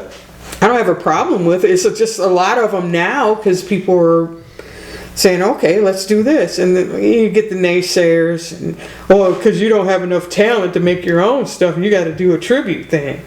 There's nothing wrong with that. You play a part in a I don't movie think so either. I think as a character. What's the difference? You're playing a character in a movie. You're playing Peter Pan one day. So what? It's the same thing. So You're playing a part. That's all. Well, that's a good take on it. So what? I'm slipping. My next question was good. Crap. And so I was going to Peter transition. Pan? You think You about threw me off Peter Pan. I was thinking peanut butter. Peanut butter. What? But Tribute no, I think bands- it is like huge flattery. You know what I mean? When you get out there, if you were the original artist and you got to see a tribute band of your band, Yeah. you know what I mean? You know makes you that, feel that good. feeling you must have. Yeah. Well, you're Well, just there's sitting back. You're not playing now. You're just drinking a beer, watching, and you're like, "Oh, I remember when I recorded this one. Yeah. Oh my God!" You know, So remember yeah, how like- drunk we were the night before, or whatever. You know, and then we come up with this, and it became a hit. You know, or whatever. That band has no clue what we did. Yeah, we dropped a bunch of acid the night before. Come up with the lyrics. You know what I mean? Was it Carlos Santana would dropped a bunch of acid on stage at Woodstock and shit? Would just played the hardest riff out there. I think they all did back You then. know, That's probably very true. Yeah, but I think it is a flattery thing. Like I was on recently, I discovered a couple. I'm a Rush fan, Oh, me too. so I found a couple Rush tribute bands online. Well, Rush is never going to be the same entity because Neil Peart passed away 3.5 years ago. Right. Legendary lyricist and percussionist. Yeah. But I know Neil. Huh? It was a sad day for you. I know. Yes, it was. You mourned Yeah. he was one of my idols too. Yeah, I'm sure. Yeah. Those triplets. Well, you posted something on that too. I'm like, yeah. No, but I think it is a sense of flattery. Yeah. Where someone covers your song or plays a bunch of your music on stage. I mean, it's not that like they want to steal it. They're just, in a way, they enjoy playing it. They're honoring you. They liked it so much they learned how to play the tune. You know? Yeah. That's how much they liked it. Yeah, I never So- saw anything wrong with that at all. There's another element to it now, and maybe it's kind of a renaissance or kind of a pulling back to the older times.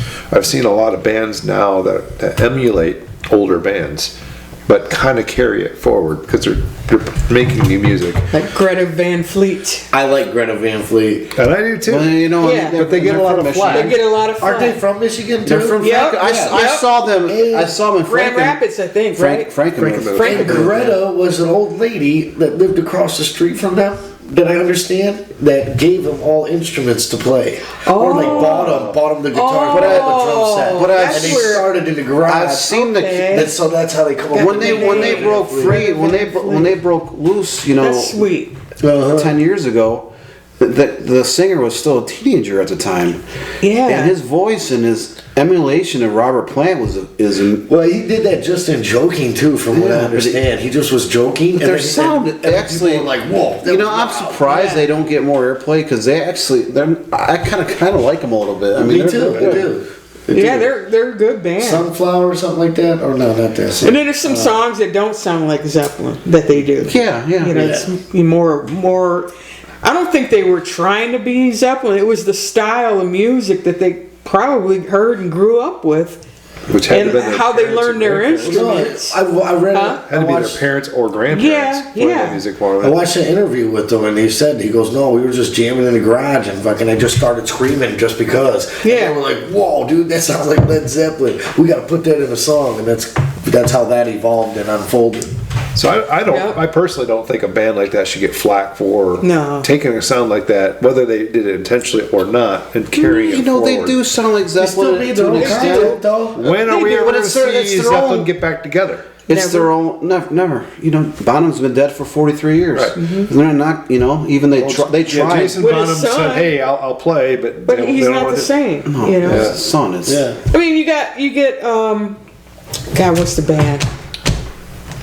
Yeah, I just lost track of. We're talking about Greta Van Fleet. Yeah, it was another Zeppelin. band I was thinking of. That everybody was. Scott Staff from Creed. Creed. Creed. Yeah. They was always trying to sound like Eddie Vedder, and everyone was hating on that band because he sounded like Eddie Vedder. That's when guys were doing that. They call it this yodeling sound. It was that late. Not one of my They were favorite doing that sounds. It kind was of. that late '90s. Yeah. It was just something that And kind of bands, evolved, and right? singers and I don't bands even were know doing what this shit. stuff, and then people were getting tired of it. So It's like, you always sound like Eddie You're Vedder. all right. You mean- They were great musicians, I thought. I like Creed, so a lot of their music. Yeah. You know? Well, Scott Strapp had some drug He had some psychological issues. Yeah, but the band was good. It was a good band. They got signed. Hello. They did something right. They had a lot of big 100%. songs in late '90s. Yeah. I bet they're financially stable and happy as hell. Yeah, that kills me when people bash other bands and say, "Well, they're out touring and we ain't. Yeah. yeah, They got money, we don't." Still around. You I mean, know? when you think about Whelan from Stone People don't Temple think Pilots, about that. he's gone. Oh, they're What's the difference? sellouts. Metallica's a sellout. They sell out arenas. right. Yes. What if, you know, That's what they say. I like how you put that. Because what does that mean? Like someone says, well, they turn pop. Well, pop is short for popular. You can be any artist from any genre at any decade, and just because your music becomes popular, I didn't know. for a set of time, was a certain. All of a type sudden, you're music. bad. you're all of a sudden selling horrible. out. Like we saw that in the early 2000s. Like people used to love Nickelback, and now Yeah. all you hear is this rip laugh about how bad they are. It's like, Yeah. But you know what? That's though? I another remember in band. the early 2000s. Everybody sings along to Nickelback for some reason. Yeah. It's You're at a party and someone puts- because they were commercially promoted. Well, someone put some money into them. Isn't that kind of the goal? I mean, Yeah. To make money, to be, Yeah. to make You're it, so to selling out speak. because you made some money. With, so you know, I don't get that was a perfect example. You know how I know you're gay? You listen to Nickelback. I want my nickel back. You know? Wait. Nickelback at the Super Bowl. Oh, no way. So it was that's a perfect thing because I was talking earlier about how Metallica was one of those underground bands for so long. Yeah. And me as a kid listening, like you get a cassette, like what is this? And you listen to Metallica, all of a sudden, like holy, Master of Puppets was my introduction to Metallica. Yeah, Me Mine too. too. But then one came out in 1989, and Yeah. they broke free a little They bit. broke got a through the little more MTV money. barrier, and then all of a sudden They became put super That popular. song reached the top 40 in the Hot 100, and it just kind of broke down a barrier. I am not gonna lie She though. knows. I love their old music. That new Fade to song, Black. yeah, the new song they came out with just recently. Come on, what is it? Not saying anger. They just came. They just dropped it. That was like, their low That's some point. bad ones. That was their low point. See, you can't be perfect. I all the tried very time. hard to love that album. I tried. Anyway, a lot I of was with people them do. until that album, and then it just And it went, oh no, what and the happened? The drums. It sounded like you just. Luxy Turner. They just made that song not too long ago. You know, I hate to 2022. say it, but I'm actually not up to date with their latest album. Dude, I will it's, say it's a good song, but it's not like old Metallica, which I'm not saying. Well, it's they've not- evolved over it's 40 not plus okay years. to- I mean, yeah. You're I'm always saying gonna it's okay to evolve, you're always but- gonna evolve as a band. how long can you carry that kind of anger forward? But no, I mean, I think Death Magnetic was a good return to that hardcore original stuff, and it was, to me, it was a good salute. But you're And, not gonna have the anger of 1987 Master. It Oh, was yeah, darn close. Death Magnetic was darn punch close. in the face, kind of. Yeah. That's what caught me. Was like, who is this band? Yeah, that- it's you- Metallica. you could get Holy crushed by shit. this band. And the drums are like machine guns, and Yeah. Yeah, I had a friend in 10th like he's grade. and he driving got a me into tank. Metallica You for know, some reason. it's like, what the fuck? The guitar sound like chainsaws. I said, this is cool. I like this. So It's not Motley Crue. let me come all the way back around to the pyrotechnics. Although story. Motley Crue fucked my whole life up. You know, I love Motley Crue, man. I should have never watched that movie, The Dirt. I knew watched him that before The movie. Dirt. I watched that movie and I instantly thought I was. Sorry, a man. fucking rock star. I know. I'm I sitting. had no rock. Damn. I am sitting next to you, but I wasn't. In this I'm not a room big and Crue shit fan. pretending Sorry, to be a it's not rock Crue fan. star. Dude, I swear to God. I think of Motley Crue. I just think they were so like, cheesy. They were fucking they were- crazy. They were cheesy, but they were Cheddar fest. They brought the women to it. Well, too. they did. Yeah. And that was like for guys like yeah. Yeah, because Vince and Yeah, Tommy. when Dr. Feelgood came out in 1989, all the girls Yeah. were in their spandex and were like, "Oh, So I was Hello. to me See, I that was around more. before that. It was like They were a little bit more glam. they were like glam, real glam glammy. rocks. yeah. I was They're more. trying to be the New York Dolls. you yeah, know. I was a little more heavy They were metal. like Motley Crue was like long hair, skin tight. Well, they were that era, that late '80s cheese metal. I mean, think Yeah. about the hundreds of cheese metal bands there were between Rat. 1980 Poison was the big Poison. one. Oh, Oh, my God, I was dragged to so many Poison. Look, concerts. Hey, wait, Oh, I couldn't Winger stand it. Warrants, Skid Row, Bro. Dawkins. Sebastian Bach, he's so pretty. Sebastian. Well, he did marry a supermodel, though. Yeah. There's something to it. Yeah, there's something to it. So Firehouse. one of the many Metallica I concerts couldn't I went stand to that band. was Then it fell off the planet when the grunge stuff came up. Yeah, the Fire- grunge, yeah, grunge kinda single-handedly destroyed metal in about 1992-ish era. That's when Yeah. grunge and modern alternative Started rock splitting really, ways. Yeah. Stone Temple Pilots came through.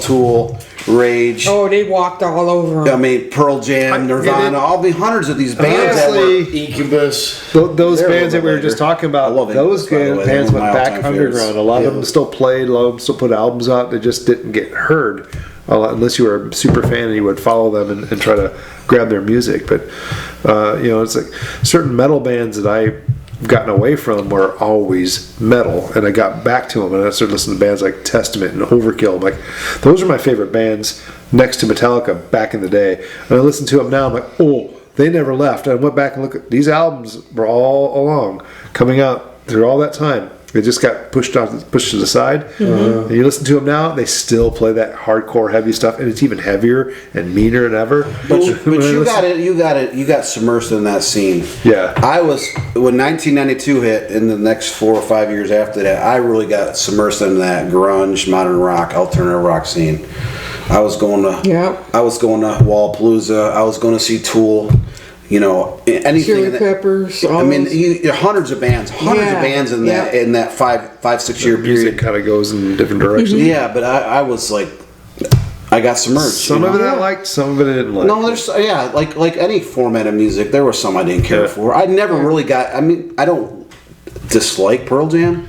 I don't love them either, but there was a few songs I liked. They were huge. I wasn't running to the store to buy the record. It's like just a few songs, you know. I wasn't running to the store to buy the record, you know. Maybe I should use this opportunity to kind of transition into the band you're playing in now, and Angel of Mars. Because and I played a little bit of that for Dan before you got here, and Angel of Mars. Yeah. Oh, which song? My gut feeling was one of the few you sent me. But one of the first sound, maybe you want to say what you thought of it? I don't know why. What it sounded like to you? I walked in the room. The first few strokes of a song reminded me of an early '90s female grunge band called L7. Do you remember them? Mm-hmm. Yeah, big fans of it. We opened for them. But it just kind of reminded me of, for whatever reason, with Angel of Mars or Broadzilla. No, it was Angel of Mars, and all of a sudden, like, Let's Pretend We're Dead popped in my head for whatever reason. I don't know why. And then to me, I think I got like a kind of an Alice in Chains kind of vibe from it, but with the Someone female. said that. Yeah, I can see it. And then they said she sounded like Susie and the Banshees. Kind of, it's a different genre. It's more of a new wave punk kind of band from Detroit. That was but you guys do definitely carry a unique sound. Cities and Dust. Yeah, I know. Yeah, you guys definitely carry a unique sound, which is probably worth checking out too. And yeah, I like what we're doing because I can do more drum so many expression links I got to put in here, from everything you're involved with. I'm going to be busy editing and putting links into this stuff. But I'm going to maybe, if it's okay with you, if I could use some of the music for intro and outro with this kind of stuff. Yeah, sure. Links in the bio. Links in the bio. They always say links in the bio. That would actually. How do you get to it? That would actually be like Click and subscribe. a cool band name or an album title. Now playing Links in the Bio. Yeah. But I'm trying to find. Or their debut single. Our last show we played in Detroit by Wayne State. This little bar. It was real small. It was like my kit won't even fit up there. It's bigger than what it was. Wait, let me find it. But we managed to get things to work. 'Cause we're not bringing big amps on stage anymore. A lot of people aren't doing that. Really? A lot of smaller amps are just as powerful. Well. And then a lot of things are lined right to the board, and then they pipe it out. So you don't need these big amps turned up loud. It's hard to control the volume. Is that the house system that carries the sound? Yeah, it's hard to control. You put a big 410 Marshall stack on stage or whatever, or just a cabinet. That's made for a big venue. That's not made for a smaller club. So bar. The amp can't even do what it really needs to do because you can't turn it up. You can't make that amplifier work for you. There's tube amps. You got to make them work hard. It's like a diesel engine. You got to make the thing work to make any, power out of it. Doesn't do well with low volume. Yeah, exactly. Honestly, it's some Sounds certain like types my of music. ex-girlfriend. You had to work that in there, huh? Everybody heard it. He's been waiting all night. Like, I gotta work that in. Gotta find a way. There she is. Badoots. I'm trying to find that show so I can. This phone is so slow. Well, we've been rolling for a bit. You might not get good reception down here. Oh yeah. Yeah, it's 10:30. So our bass player's in Mexico with his girlfriend. He's a piercer, professional body piercer. His girlfriend is a professional body piercer. And Lord. she's the pioneer of this shit. I know where you're going. She's the pioneer of this shit. Oh no, we're And linked together. Clink, clink, clink, clink. Shit, baby. Ow, Oh my god, I didn't even think of Oh shit. I gotta tell Rich that way. What do we do? What do we do? Call the fire Can you see it? Can you see it? And they specialize in generals. Oh. So they know that shit, you know. Wait a minute. Oh, there it is. Damn, man. I didn't expect I don't even know why we're laughing, but we I'm gonna have to roll that one in the beginning. That's hilarious. Wait, okay. Is it pictures? No. Yeah, we played with Bloody Butterflies. They're from the Lansing area, and it's a duo, a girl drummer and a guy guitarist that looks like the guy on Late Night with Letterman. Paul Schaefer. Paul Schaefer. He looks like Paul Schaefer. But they were cool, and then I'm trying to find a video clip. I played with them in Lansing. Well, if you get something, you have to send it to me, and I'll try to link that in here as well. Yeah. But yeah, the new band I like a lot because it's real experimental. Yeah. And I sing backup also in it with the headset. So I sing with the front singer, you know, Terry Ann.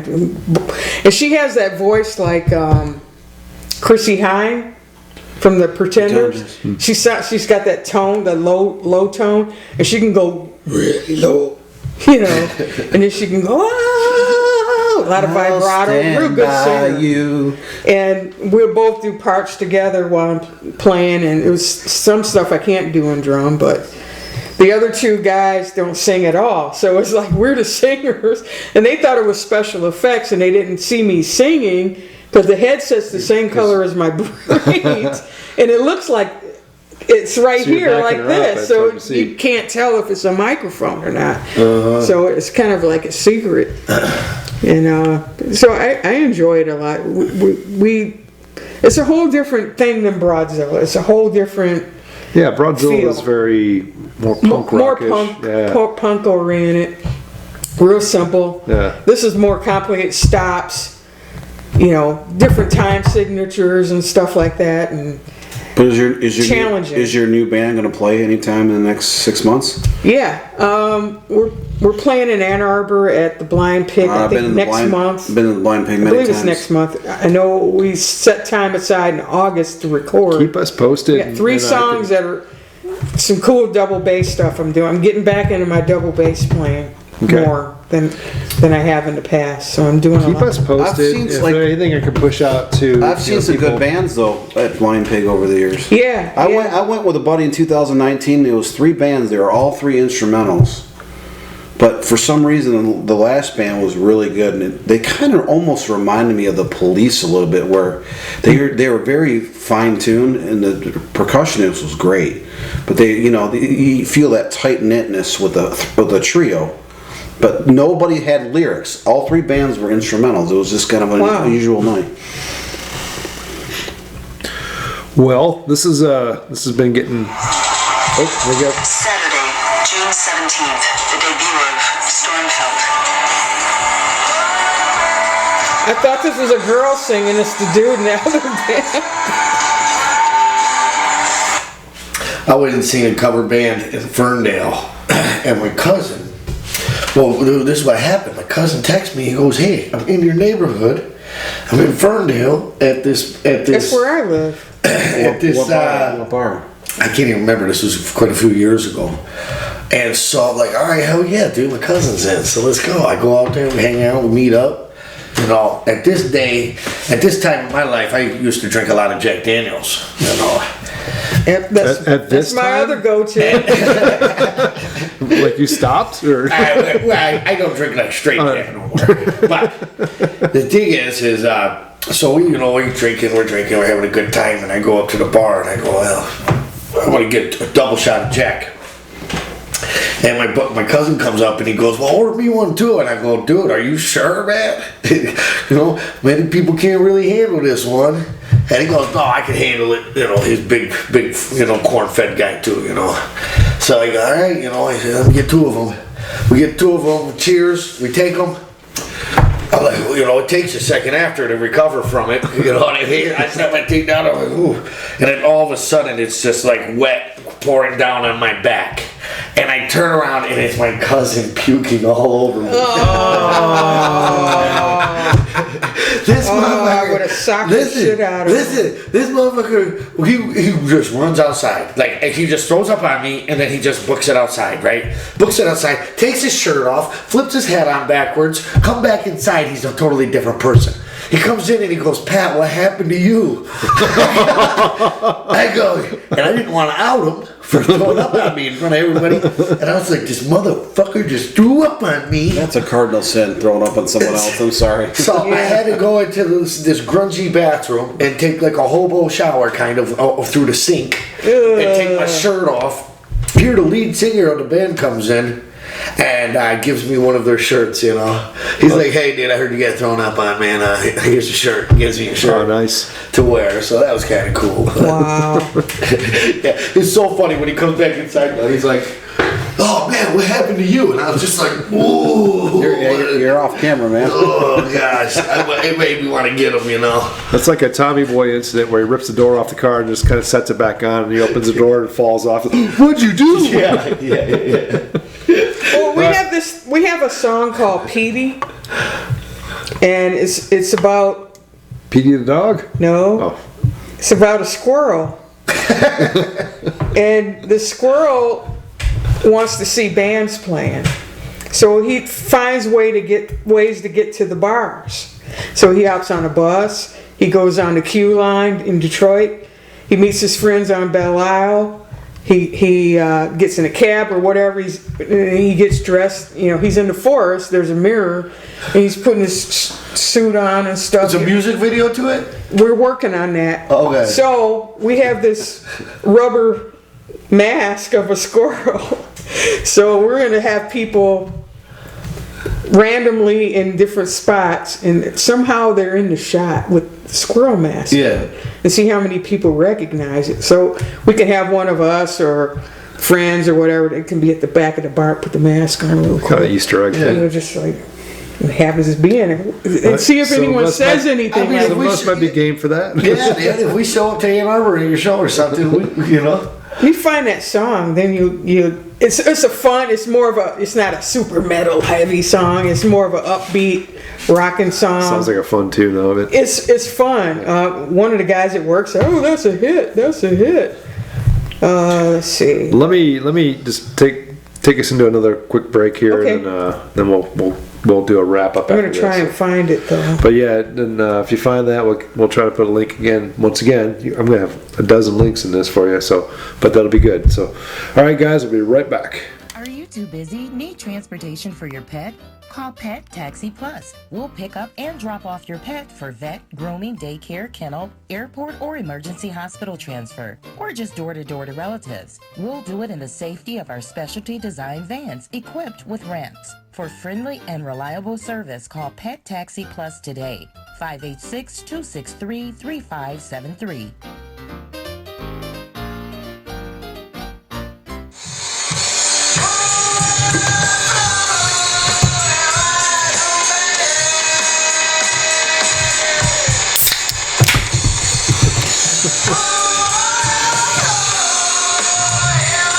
It's hard to sing and play. Well, we got time for one more beer.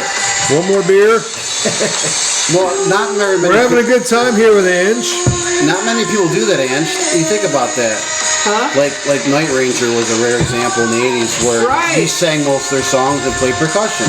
You don't see that very often. Right. You gotta use the force when you do that. Hey, what do you? You do. You're like your body's do. You gotta train your body to play muscle memory stuff, and then you're singing. So you gotta take in air to do that, Yeah. and then you just gotta breathe enough for your arms and stuff to move. And you're jamming. So it's like. So then something has to be cut back. So you're not gonna get into it as much. dial it down. So we're recording right now. So we got the real thing right here. She's doing a little promo, eh? That's No, that's I a can't good do way that part. That's her part. good way to roll into it. Yeah. So having a great time here with you, Yeah, we Ange, are. I'm having a good time. so I don't mind letting it roll along, but yeah. We was just outside and I was saying how cool you are, and he was kind of like, yeah, she's all right. And I was, Yeah, she's all right. I mean, I knew her 15 million years ago. Nothing's changed. Are we doing a beer tower here? Or what are we attempting to do here? So this two Michigan. Hey, opportunity for advertisement, brewers out there. Petoskey, the Horny Monk, and Keweenaw, Pickaxe. Look at the St. Pauli style girl on there, and the Horny Monk. They go well together. All right. Is that bar? We got to represent Michigan. Yeah. Is that bar in Houghton? The Keweenaw? I don't. There are a couple cool bars. All I know is anytime I try to travel around anywhere I go, ways away, especially though. within Michigan or out of state, I like to try to sample local beers wherever I go. So at some point, if we get some sort of actual budget, we'll take Pub Wisdom on the road and we'll go to different bars or pubs or breweries that actually anyone will have us. So our mutual friend Chad from Chad's Bistro, if we ever get him on, or we'll actually. Well, his bar should be opening here before that in July. Yeah, so we're hoping by the end of July he'll be Stay going. tuned. Stay tuned. We might do a live one or Actually, I just talked to him about this. this the other day. He said we are whatever we want. We're good to go. So we may have an on location place to go to. So I'm part owner in the bar.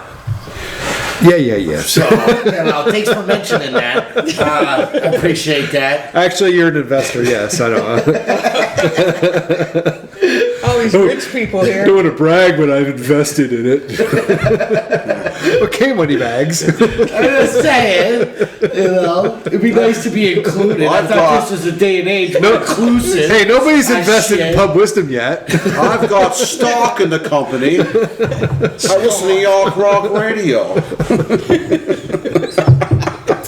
Oh my God. This is hilarious. Okay.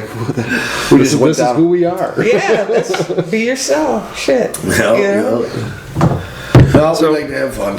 Part of the reason why I started this is because I wanted to continue the good conversations I've had with people that I've met along the way, these guys included. And the last 5 years of my life, I spent a lot of time at a bar, kind of working on myself. But then I would come across people that would have decent conversations, with one exception. But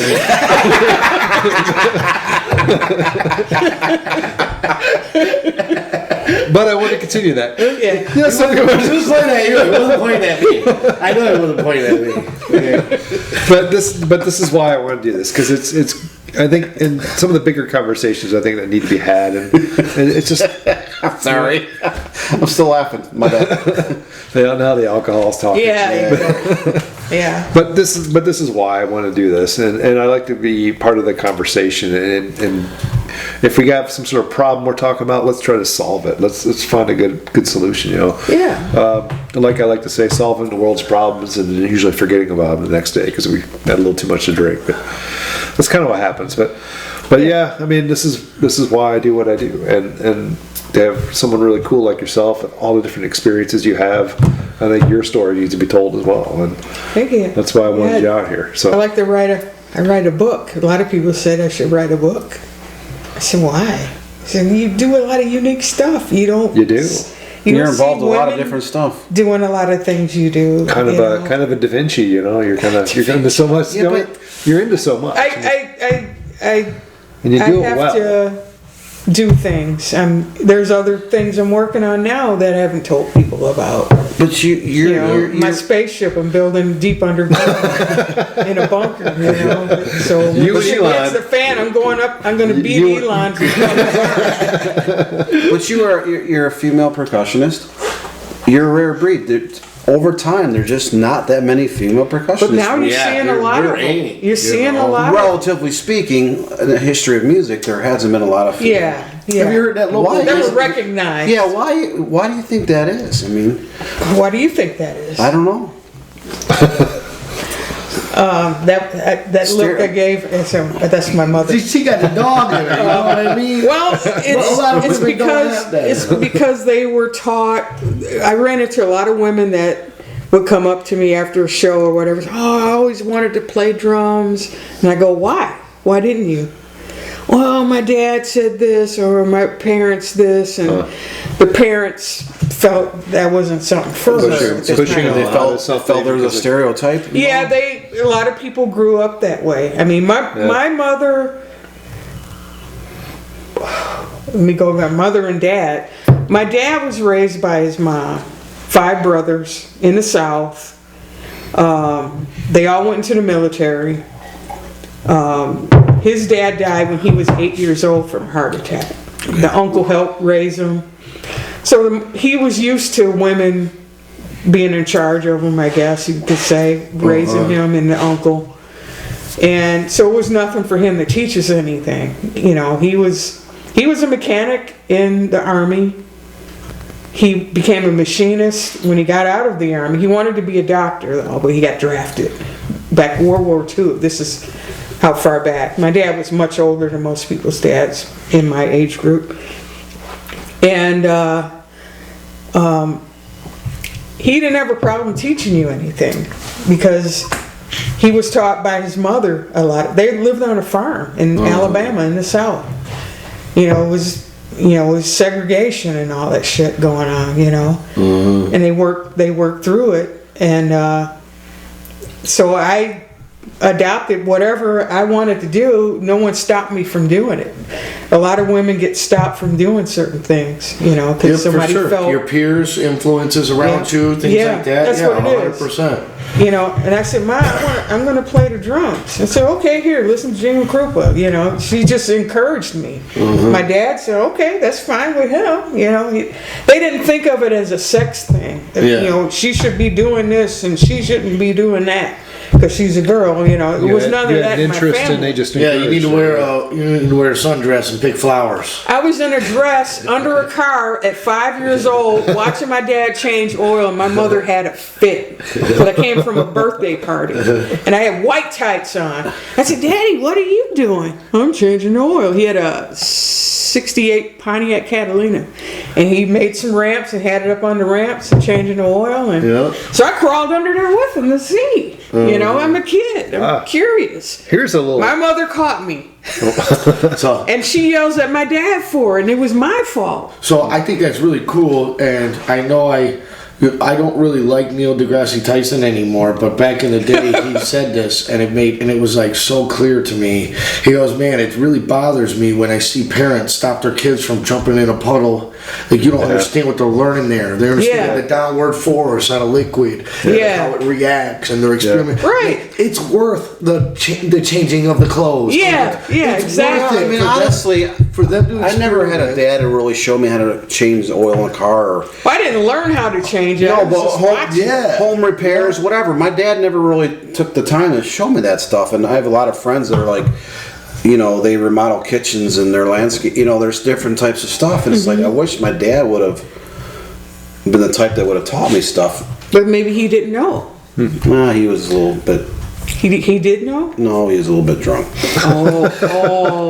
Okay. Yeah. Let me bring this around to a little connection, because as much as I've learned automotively speaking, I went through high school and even college with learning some auto mechanic type stuff.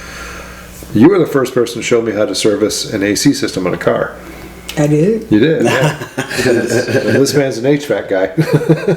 HVAC guy. You remember it was my S10 Blazer I had, and it's like the. Oh yeah, when I was over here. Yeah, I was like, hey man, can you show me? And you're like, yeah, no problem. And she's just hooking up the gauges and talking about the pressure differential and stuff like that. I'm like, oh, okay, it made a lot of sense then. Yeah, you were the first one to show me that. So. Yeah. I mean, you learn from everybody. Yeah. You learn something from somebody. Yep. You know, it doesn't matter who it is. Well, that's what I'm saying. When you're a kid, your brain is such a sponge. You're Yes. just absorbing so Yeah. much shit that you don't even know what you're absorbing. I was setting fires You in know? the backyard and blaming it on other people. You know, my brother with Down syndrome, I said he lit it. And by my nine- mother knew he and by didn't like that 1983, match. she A little arson never hurt nobody. I mean, look at Canada. We put it out, man. We put it out. But by 1983, you love Def Leppard, you know. Pyromania. Pyromania. Just the name was like, oh, brings back That sounds memories.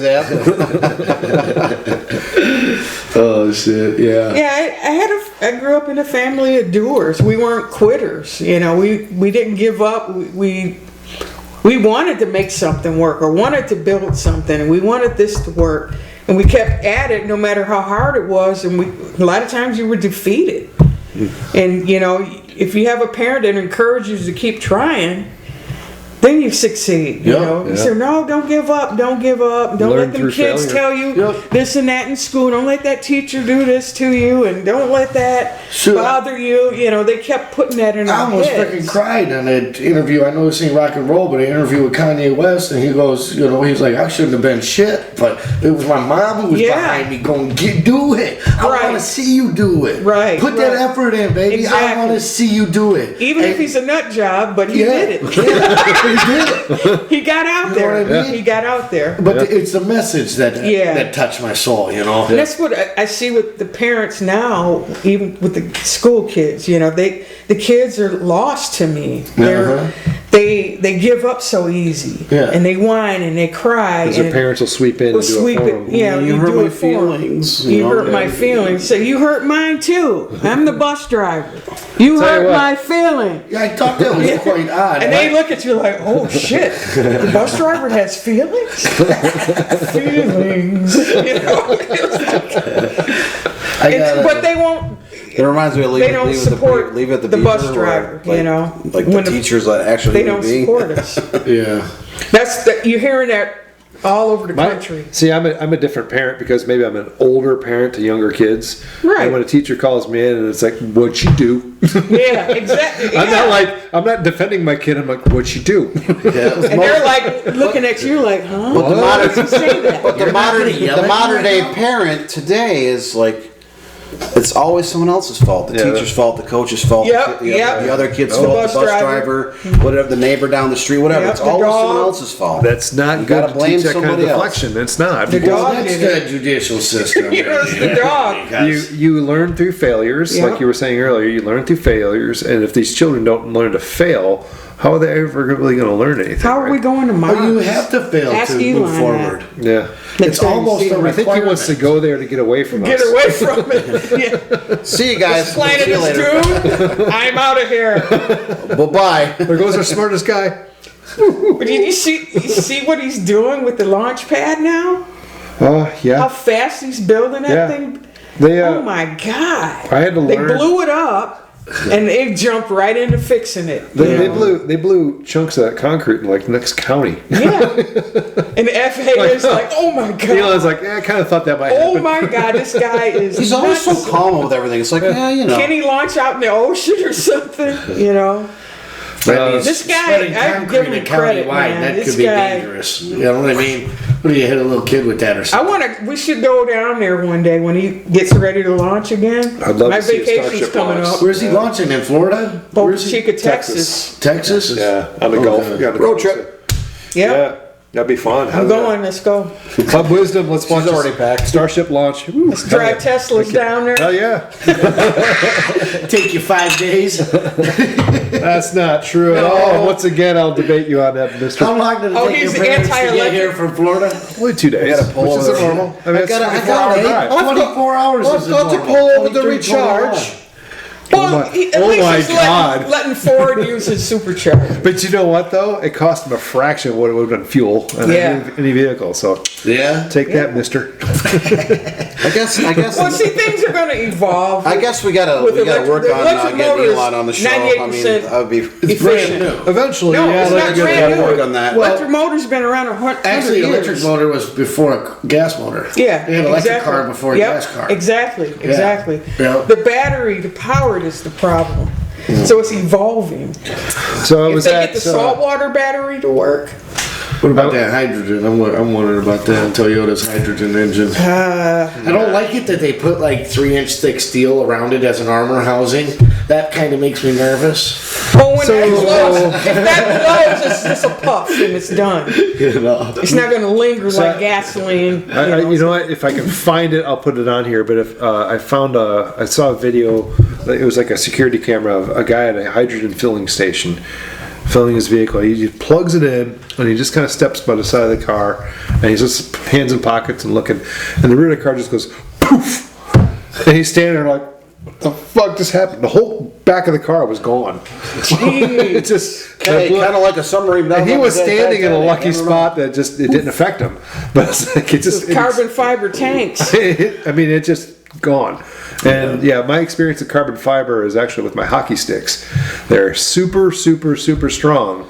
But when someone hacks you, puts a chip in that armor, and then you take another shot, it shatters. That's what happened to that sub. Oh, the Rubin, In an instant, gone. What's that drop of glass? Let me put the sub in the water.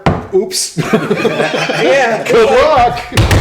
Yeah, I can't believe that guy. Did Who you goes watch, down there watch with the game controller Trump as the mentality? controller I mean, of the fucking submarine, dude? I've heard about Who that. fucking does It's that? like, the dude was like, I'm watching all these clips of him talking, and it's like his butthole's talking.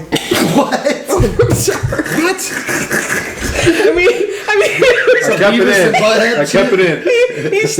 he was, I mean, the guy, he was innovative in a lot of ways, but really careless Yeah. in numerous ways. I mean, he screwed the thing that connects the screen to the wall.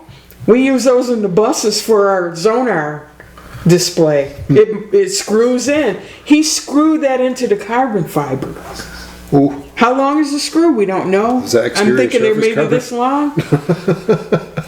So And was they there- were making this thing. was there screws sticking out of the sub? Prince Rupert's drop. You know, That's what it's like. and they were Super wrapping strong, the but thing. you break They were that wrapping tail. it like this on the machine when they were building it.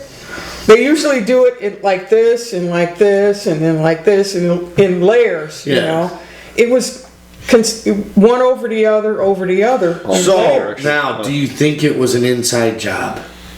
if A it was bunch a, of billionaires, Eventually it was. 13,000 Suicide. feet down. what if it was a suicide and you just kept the control down and Like no that one knew what was pilot? going on because he had the one controller. Yeah, yeah. The other controllers they had were dummies. Kind of like the guy that flew into the mountain. Yep. That's what I was just No, they're thinking that You'll they're never still know. doing it. They pulled the debris up and everything. The cone was intact, but the glass is missing. Yeah, they said they it was told him it was imploded, too- so the pressure got to it or something. Yeah, the domes are titanium cast, right? And then the middle part was the carbon fiber cylinder. The nose cone had is plexiglass cone shaped window, but it was big.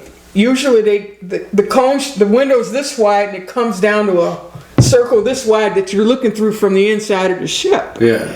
Because it's all that pressure is pushing that in Yeah. to hold it. But his had a hole like this you can look out of. So 3 people can put their cameras there and take pictures. Man. So they were already saying that thing was only certified for 1,300 feet. They went 13,000 feet. Yeah, close to Or 1,300 meters, something like that. It But, wasn't certified to go that far. But holy so they're shit. thinking it blew in and caused the failure. I mean, think Water about spraying it. Or just put your finger on that. You ain't doing that. It's going through your finger. Just thinking Yeah. about being on that ship when that happened. Oh, Well, they were saying holy that they shit. may have heard crackling because he was talking. That's what I'm saying. He was talking. Guaranteed. No, you hear it crackle, and you know, he was like it was nothing to deal with. But the whole incident would have happened in Yeah, but Sec- what one if you heard a few crackles? But you wouldn't die right away. And then, boom. What you call it would happen right away, but Implosion. you wouldn't die right away. You'd witness it for 30 seconds. You may or so. hear something, and that's it. That's what they're And thinking. actually, your eardrums would blow out right away. I'm pretty No, sure. you're. Oh, more than that'll blow out. Do you understand the You're weight? blowing out when you're 2 miles down underneath hamburger. the surface. That was instantaneous. It was. They call it within the a second. crushing depths for a reason. But anyway, that's it's a downer pretty note. morbid. Let's The merrier. Coming up next on Pub Wisdom, what we got in It future was an weeks? inside job. I'm telling you guys. It was an inside job, all right. Whenever you inside get job that 5 or goes more in. billionaires and they all die at the same time through one event, it's definitely inside job. But I didn't get the French guy. He not a knew billionaire. something wasn't right with that ship. He went to the Titanic 35 times to bring up some of the garbage. Oh, no kidding. He went down there. Mariana's He's been on Trench, is that what it submarines. is? no, it's not that deep. No, not that far. The French guy, the The French, French diver. guy. Yeah, he. But he didn't want to go on it. All of a sudden, he's on the ship. Did they put a gun to him or something? Exactly, you know. You going, you know. Yep, get on there. Why did All he of go? this I know very And then the little kid about. didn't want to go. The Rubik's There Cube. was a kid? The 19-year-old. With Damn. the dad.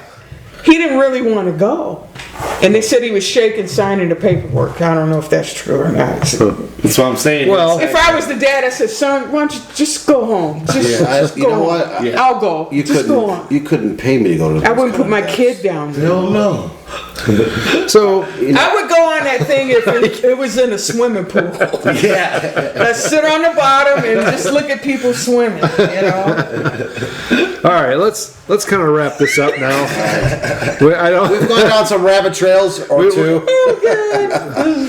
We've gotten morbid, but we're making it funny. That's I know, that's the human So, reaction to We're going it. to hell twice. we, In that ship. we sealed that deal a long time ago. No, but if you have a pet in need in your Detroit area, you need Pet Taxi. We got Angie's business is a Pet Taxi, or if you want to check out our band, Not showing my boobs. Angels of Mars. Good advertising. Good advertising. I was waiting. As You ain't gonna see much. You got At PetTaxiPlus.com. okay, and then you got Angel of Mars, your current band.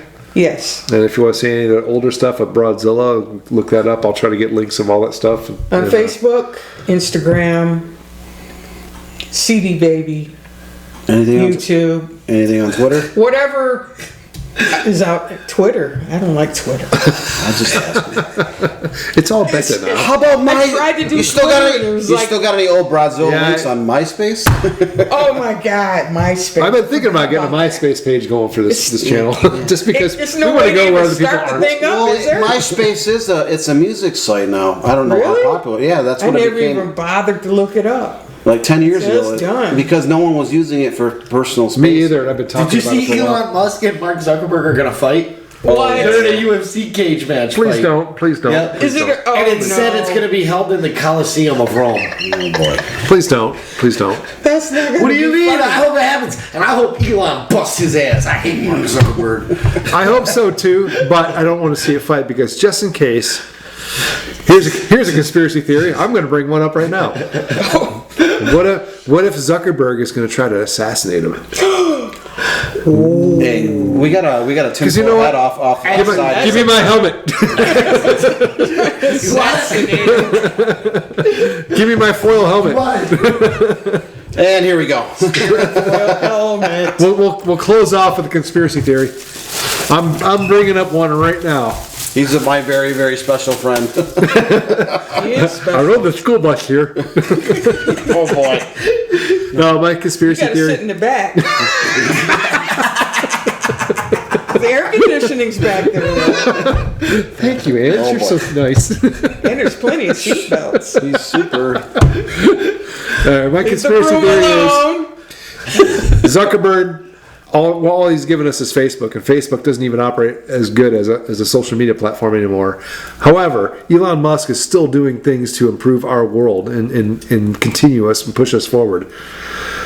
There's a lot of people that want to take him out. So the billionaires are going to get together and have Zuckerberg somehow try to kill him in that match. That's my conspiracy theory. All right, we'll see. I just don't want it to happen though, because I like Elon. But anyway, Well, all right. you just put out a thing for a copycat. Yep. Hey, you know what though? You're I gonna gotta get have this a, out first. You're gonna have a Dexter FBI's type, showing up a tomorrow. Dexter type dude do it. Well, all right.